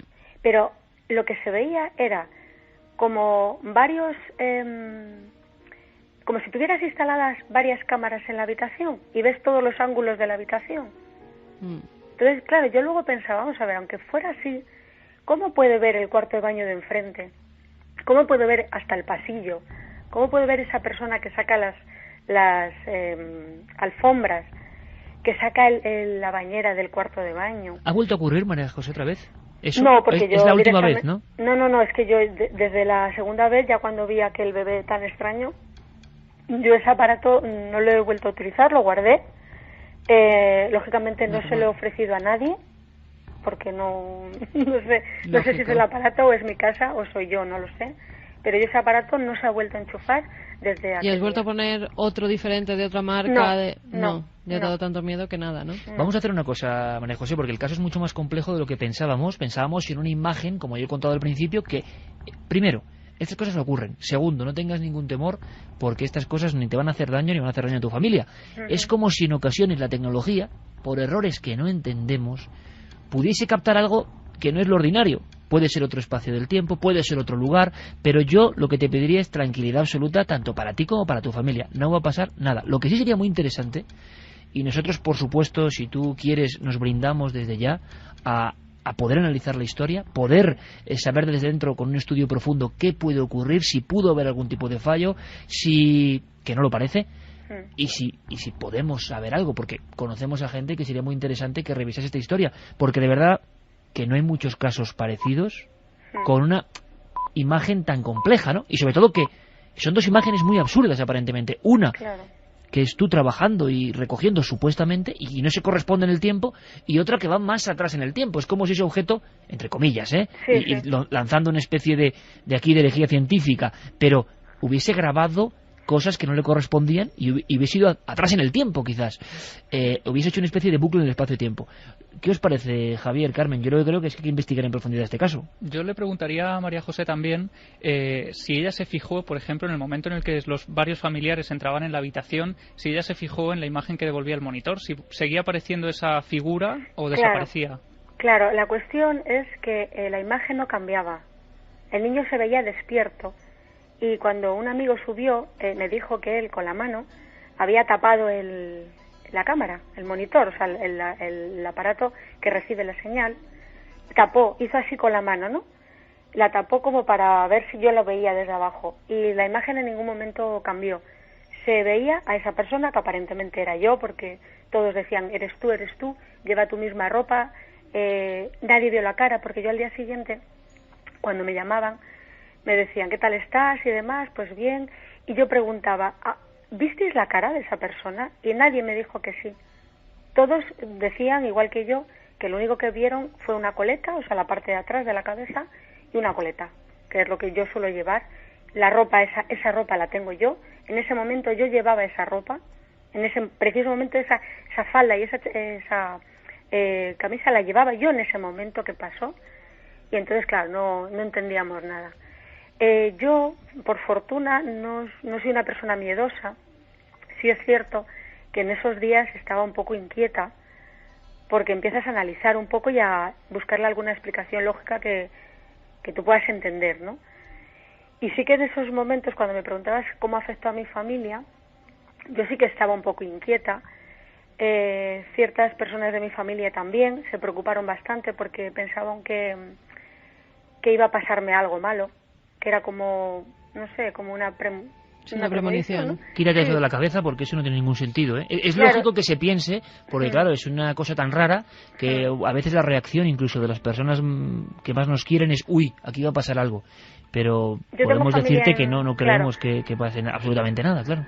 Claro, parte de la familia que estaba es de Galicia, y allí, pues bueno, pues también tienen así, este tipo de cosas, a lo mejor sí.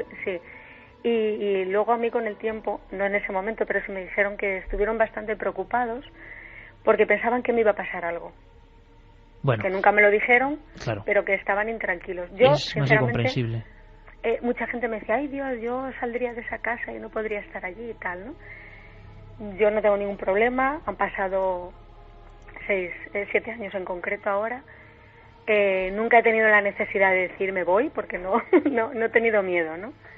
Y bueno, más allá de poder saber ¿cuál es la razón de eso? ¿Cuál es la explicación? ¿Habéis Es lo único que me investigado, inquieta. os ha llamado la atención, habéis tenido curiosidad por saber qué había allí antes de vuestras casas? Pues eso también me lo preguntaron, me dijeron, ¿y antes qué había aquí, no? Y yo, claro, cuando vinimos a comprar la casa, eran terrenos, lo que había eran olivos, porque aquí en Valdemoro hay muchos olivos, y era un terreno lleno de olivos. Sí es cierto que nunca no nos dio por investigar un poco, pues, qué pasó aquí, si había pasado algo, si en una época de la guerra civil fue esto una trinchera y pasó algo, ¿sabes? No, de todas formas, María José, lo curioso es que tampoco parece que eso sea, porque hay dos anomalías muy grandes. Una anomalía en el espacio-tiempo donde algo capta una escena cotidiana, nada terrorífica, que le den un beso al niño no es terrorífico ni mucho menos, o su madre trabajando. La segunda es un poco más rara, o sea, parece que el enigma está más bien en el aparato o en algo que en la propia casa o en el propio pasado. Pero si te parece, nosotros nos comprometemos a realizar esa investigación histórica, tecnológica y fenomenológica, pero sobre todo, lo más importante, y te lo digo sinceramente, por la amabilidad que has tenido por atendernos y por contarnos de esa forma excepcional, como lo has contado, este testimonio, es que no tengas la más mínima inquietud, no tengas preocupación, no va a ocurrirte absolutamente nada ni a ti ni a los tuyos, pero lo que sí puede ser interesante es saber qué ocurrió, y para eso hay que hacer una investigación multidisciplinar, que toque historia, que toque técnica y que toque un poco fenomenología del lugar, pero lo que no queremos, por supuesto, es ni inquietarte, ni que tú recuerdes otra vez historias de una forma un poco... Pero claro, es un caso bastante raro, bastante impresionante, y aunque, como hemos dicho, hemos conocido historias con cámaras dentro de casa, pues esto es como un campo nuevo. Vamos a hacer una cosa, si te parece, María José. Emplazamos, como tenemos tu contacto, tranquilamente, nosotros esta semana hablamos contigo, mañana mismo Javier Pérez Campos habla contigo, y organizamos una investigación que puede ser interesante, a ver si arroja algo o no, o saber algo más. Tenemos muy buenos amigos en el equipo, informáticos, especialistas en imagen, especialistas en tratamiento de imagen, en grabación, y oye, igual podemos saber algo, porque claro, la pena es que no grabaste la escena, ¿no? Claro, no se le ocurrió no sacar un móvil para grabar la escena, ¿no? No, te puedo decir porque que sería muy interesante, me temblaban, claro, en ese momento. Normal. María José, pues estamos en contacto, gracias por legarnos este caso que demuestra que pasan estas cosas, y ojalá podamos llegar a saber, sea error técnico, sea algo raro o sea algo realmente paranormal, pues la raíz de todo esto.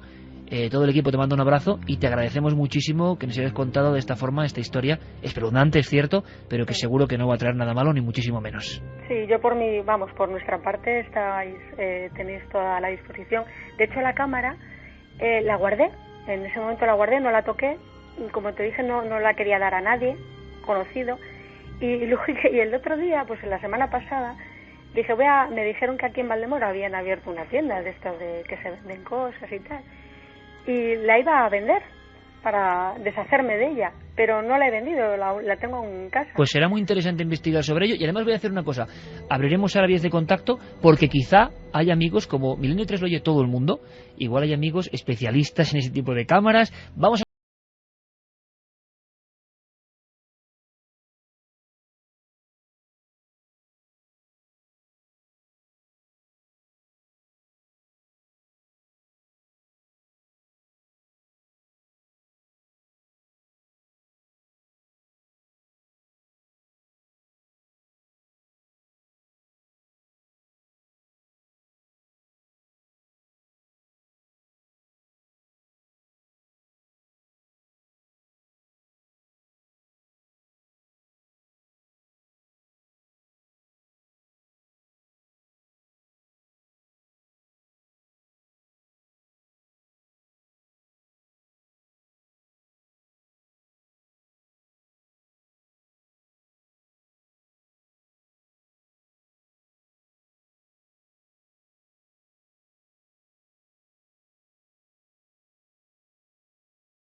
Numerosas fotografías, son como dos fotografías antiguas. Lo que ella nos contaba de esa segunda visión a través de este vigilabebés es, por un lado, que enfocaba al niño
y en todo el mundo, diría yo. Yo no había escuchado jamás una historia parecida a esta. Yo tampoco.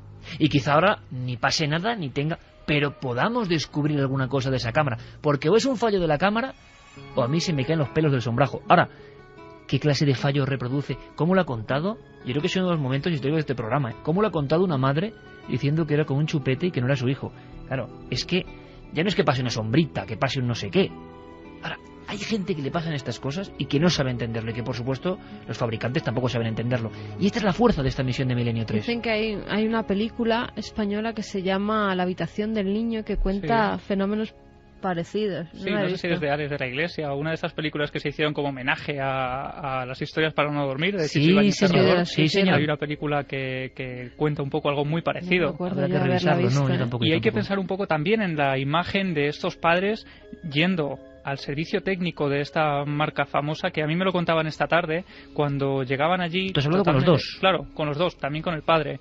Y totalmente asombrados y un poco impactados por lo que acababan de ver, les estaban explicando a los del servicio técnico lo mismo que nos han contado ahora. ¿Qué cara pondrían esos hombres que casi los tomaron por locos y les dijeron que aquello que estaban contando era imposible y que ellos jamás habían escuchado un fallo similar a ese? Uno de los jefes de esa compañía vive 3 pisos más arriba de nuestra casa.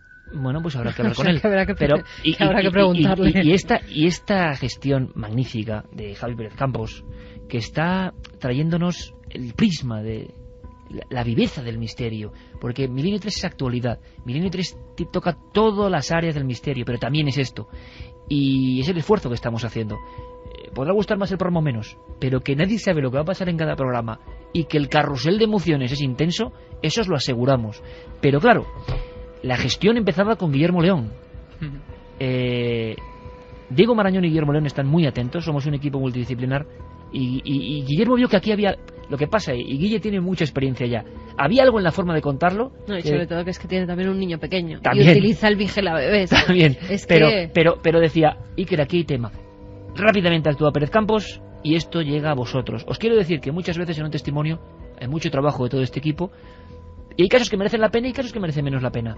Pero cuando uno escucha durante casi más de media hora este caso, porque creo que merece la pena, piensa, es que el misterio es tan grande, el misterio y su latido es tan extraño, que nosotros que lo hemos escuchado casi todo, estamos ahora mismo en el estudio, y lo mismo están nuestros compañeros al otro lado del cristal, alucinados. Y eso nos sigue reconfortando y nos sigue uniendo a lo más fuerte de este enigma. Vamos a saber también, ¿hay alguien que dé algún dato, alguna pista? Vladimiri, por ejemplo, dice, y pensando mal, alguien podría haber colocado cámaras de vigilancia para observar su casa y luego las estuviera visualizando desde su casa y hiciese interferencias en su aparato. Pues eso es otro, es que vamos. O espérate. Eso es muy raro, sí, pero más raro es que alguien grabe en el tiempo. No, pero no que alguien ponga cámaras de vigilancia para vigilar a su familia, pero hay cámaras de vigilancia en las calles ahora.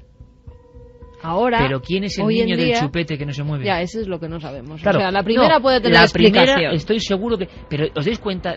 Bueno, pero explicación, porque también llevaba su ropa, la que llevaba ese día. Sí, pero como que sería uno ropa comprada para el bautizo. Uno piensa iba a que estar haciendo las tareas de la casa con la ropa del bautizo. A ver si Guillermo nos puede sacar también de dudas. Yo pienso, imagínate que esos sistemas de grabación tienen como un buffer, ¿no? Yo no sé, es muy antiguo, ¿no? Que acumula una serie de datos y que lo ha soltado después, o yo qué sé.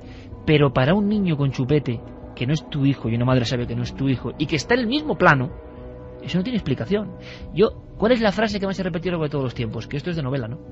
Que hay muchas novelas para empezar así. Pues fíjate, es que hacen una novela y nadie se lo cree.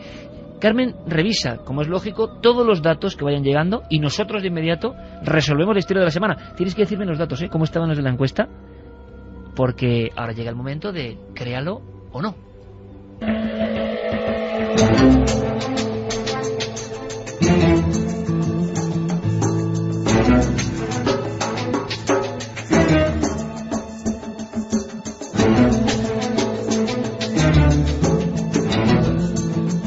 43. Ay, Dios mío. Diego Marañón, buenas noches.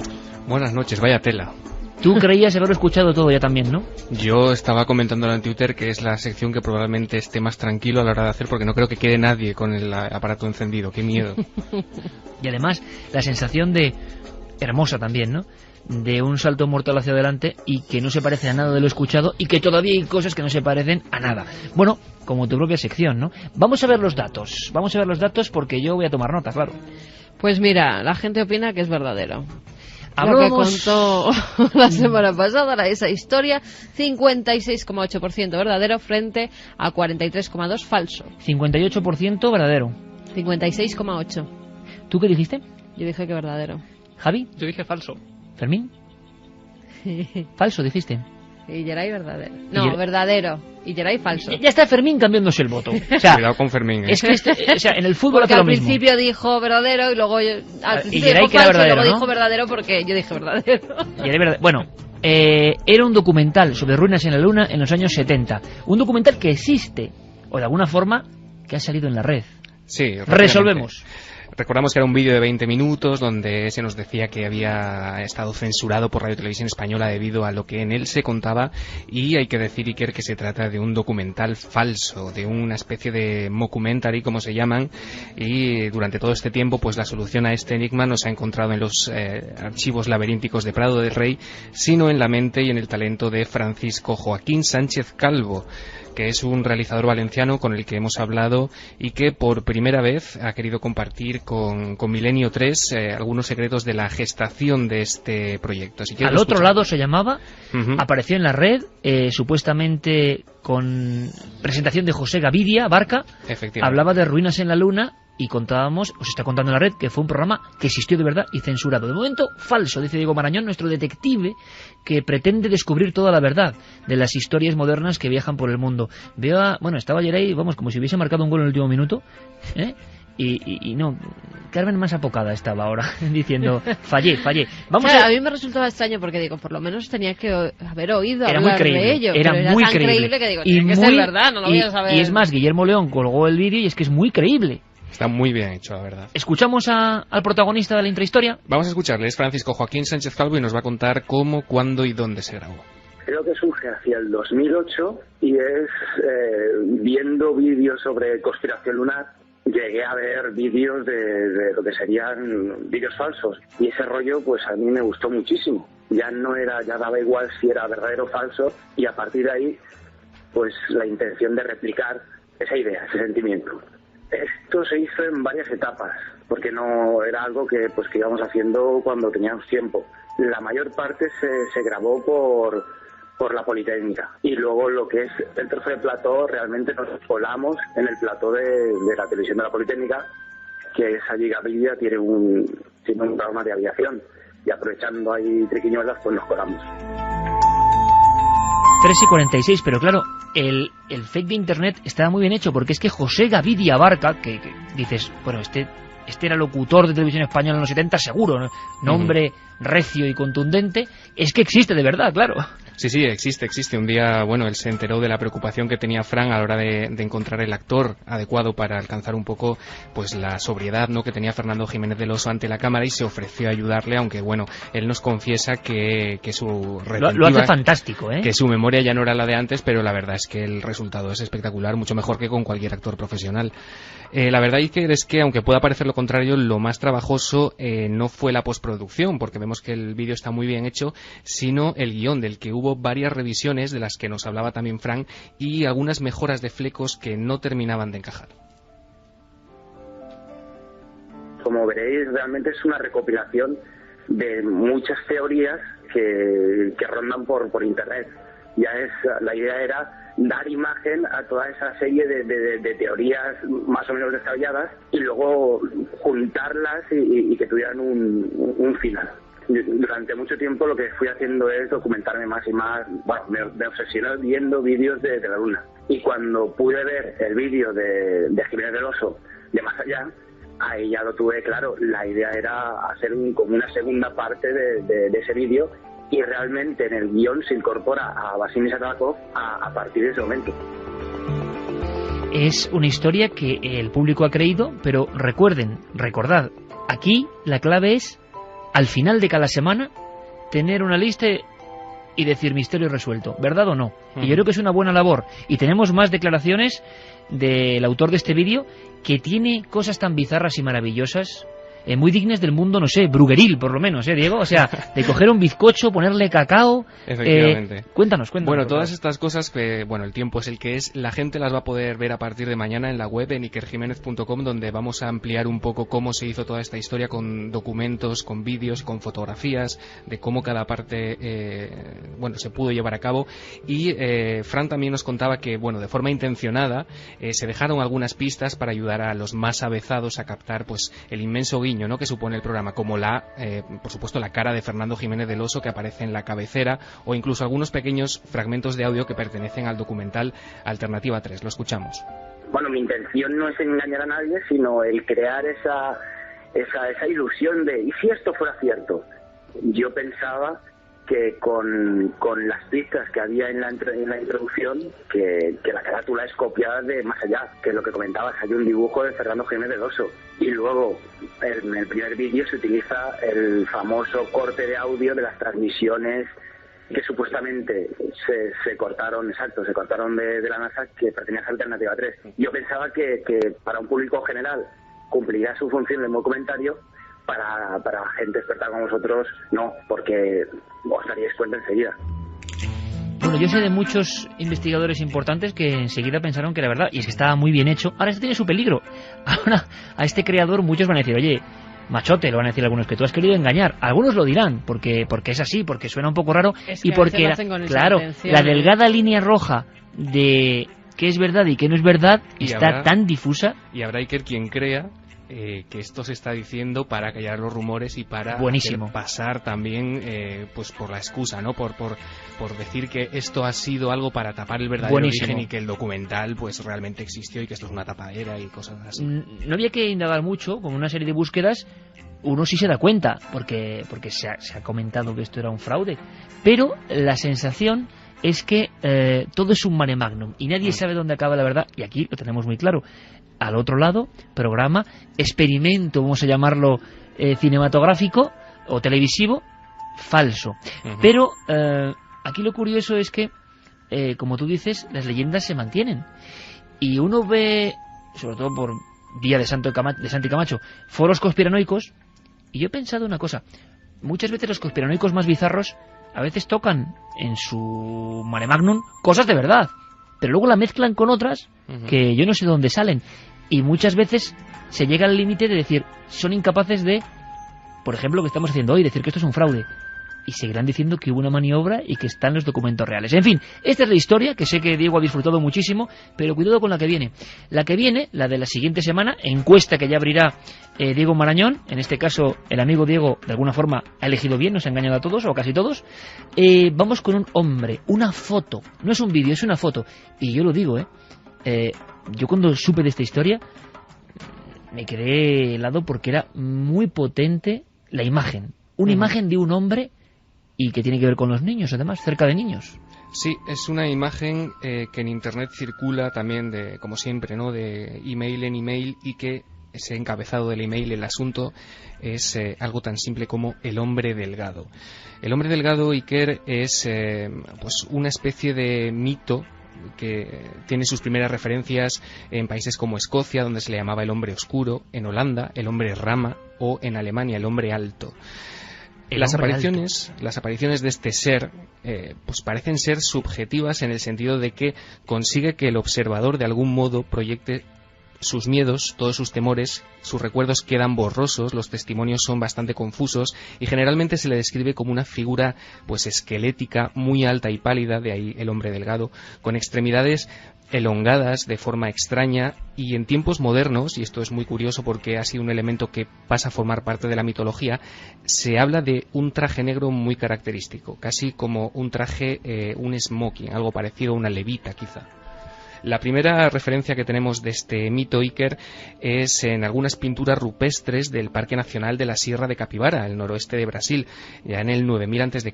6000 años después aparecen algunos jeroglíficos en el Bajo Egipto con una figura muy similar, y del siglo XVI quizá procede la prueba pues más contundente, que son dos grabados del artista alemán Hans Freckenberg, que incluyen un personaje muy singular. Se puede ver una especie de esqueleto de brazos, como hemos comentado, extraordinariamente alargados, que parece llevarse a un niño. Se ha dicho que ese esqueleto de ese grabado puede ser una personificación de las guerras o de las plagas que azotaron Europa en esa época, pero muchos especialistas insisten en que lo que Freckenberg quiere representar es Der Grossmann, en alemán, el hombre alto. Una especie de, según la leyenda local, una especie de ser casi onírico que habitaba en el bosque negro, se contaba, y que perseguía a los niños. Hay referencias de desapariciones extrañas ya en 1702. Y la foto a la que tú te referías, Iker, muy rápidamente, hay casos impresionantes como el 15 de junio del 53 en la granja de la familia Henderson en el condado de Polk, en Carolina del Norte, pero quizá la más llamativa, y es la que va a subir Guillermo León a la web para que la vea la gente, es la de un incidente que ocurrió en la década de los 80 en Stirling, en California. Tras el incendio de su biblioteca municipal en 1986, se encuentra un pequeño fajo de fotografías, unas cuantas, que incluían una instantánea muy especial que se tomó el 1 de junio de aquel año de 1986, que fue la fecha en la que en Stirling desaparecen 14 niños. Te imaginas que la conmoción en una población que no es muy grande fue absolutamente brutal, y solo 2 semanas después de desaparecer esos 14 niños lo hizo, curiosamente, la mujer que tomó esa foto, Mary Thomas. En la foto se aprecia a varios niños alrededor de una figura alta, sin identificar, que parece estar llamando su atención. De estos niños no se volvió a saber absolutamente nada, Iker, solamente de uno de ellos. 5 meses después, el cuerpo de uno de esos niños, de Joseph Perlman, apareció en un pantano de Kingston Falls, en Nueva Jersey, y ese cuerpo parecía en un relativo buen estado de conservación, lo que indicaba que había permanecido vivo al menos 4 meses desde su desaparición. ¿Dónde están todavía hoy esos 13 niños restantes que faltan de aparecer? ¿Se los llevó el hombre delgado? El hombre delgado. Cuidado, que se está publicando en todo el mundo. Pero es real. La pregunta es real la historia de esas desapariciones de niños y la fotografía de esa sombra, de ese hombre delgado? ¿Es un hombre o no? Lo dejamos ahí. A mí me encanta esta historia, hombre, es un poco dramática. Pero puede haber sorpresa, por cierto, Guillermo siempre trae sorpresas, muestra la última. Así que, bueno, pues a votar. A hacer un poco de detectives. El hombre delgado, puro mito, todo invención o realidad la desaparición de esos niños, y que en esa foto donde salían aparecía ese hombre que no debía estar ahí.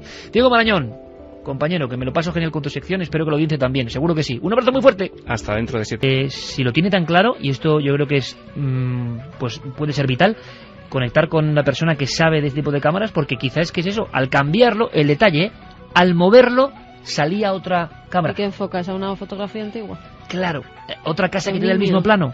No, se mezcla otra cámara que está en otro sitio, pero ¿dónde? Y es quizás su gestión lo de que es como un niño antiguo. Bueno, queremos personas que nos puedan, por favor, dar datos. Una cuna y dentro de un niño, no, es y el una detalle cuna además, y dentro de un niño, ¿no? Claro, el detalle es que ellos se acaban de mudar a esa casa y que en el barrio, porque era una zona residencial de reciente construcción, apenas tenían vecinos. Bueno, eso no lo puedo. Tanto, bueno, pero ahí está una posible hipótesis racional, técnicamente, ¿no? Puede ser una señal de otro aparato vigila bebés que emita con más señal y se cuelen las imágenes que estás viendo, como una interferencia. Carlos, que está en Lorca trabajando en un polígono industrial y que... Bueno, no dice nada, solo que tiene mucho miedo. Bueno, los pelos como escarpias con la historia del bebé, un acongojado desde Lorca. Pero es muy interesante los que técnicamente nos pueden dar una solución. Hay que acudir a ellos para intentar saberlo. También Jesús Salazar, que está en México, nos dice que lo está pasando bastante mal, que está junto a Isadora, su mujer y su hija Lins, y que es una historia espeluznante. Es que hay una cosa que no entiendo. Si es una cámara que se mueve, que me parece muy lógico, y entonces conecta con otra señal, ¿qué pasa entonces con el primer incidente? Donde no se conecta con otra señal, sino que se ve algo que ya ha pasado. Ese aparato o está muy mal, es que tampoco o ha pasado. Está muy bien, parece Stephen King esto. Es que tampoco ha pasado, porque ella no se ha puesto a limpiar las alfombras vestidas de bautizo. Entonces ambos elementos son igual de raros. La grabación 1 y la grabación 2. En fin, por favor, intentar reflexionar y... Hay que ver la habitación del niño, esa película, a ver cómo es, ¿eh? Sí, durante toda la semana podemos estar recibiendo información en las vías de contacto habituales. Ha sido un caso, de verdad, de lo más extraño que hemos contado. Y desde luego, si llegamos al fondo de la cuestión, si llegamos a desfacer este entuerto, lo contaremos aquí para toda la audiencia. Ha sido un placer, como siempre, compañeros Fermín y Geray. Hasta dentro de 7 días con más música, más emociones y más misterios. Javier Pérez Campos, compañero, intentaremos saberlo todo y hasta la próxima. Un abrazo, Iker, lo contaremos. Y nosotros mañana repetimos, es que estamos a las 12 en 4, ¿eh? A las 12, sí, que no 12 se en punto. despiste nadie, a las 12. Además se estrena antes un programa que tiene que estar bastante bien. Pues de a las Manuel 12... Díaz del Cornovés, que lo ha hecho bien, Padres Lejanos. Padres Lejanos se llama. Bueno, a las 0 horas estaremos, espero que nos acompañéis. Ser muy felices, amigos. Ahora todas las noticias aquí en la SER.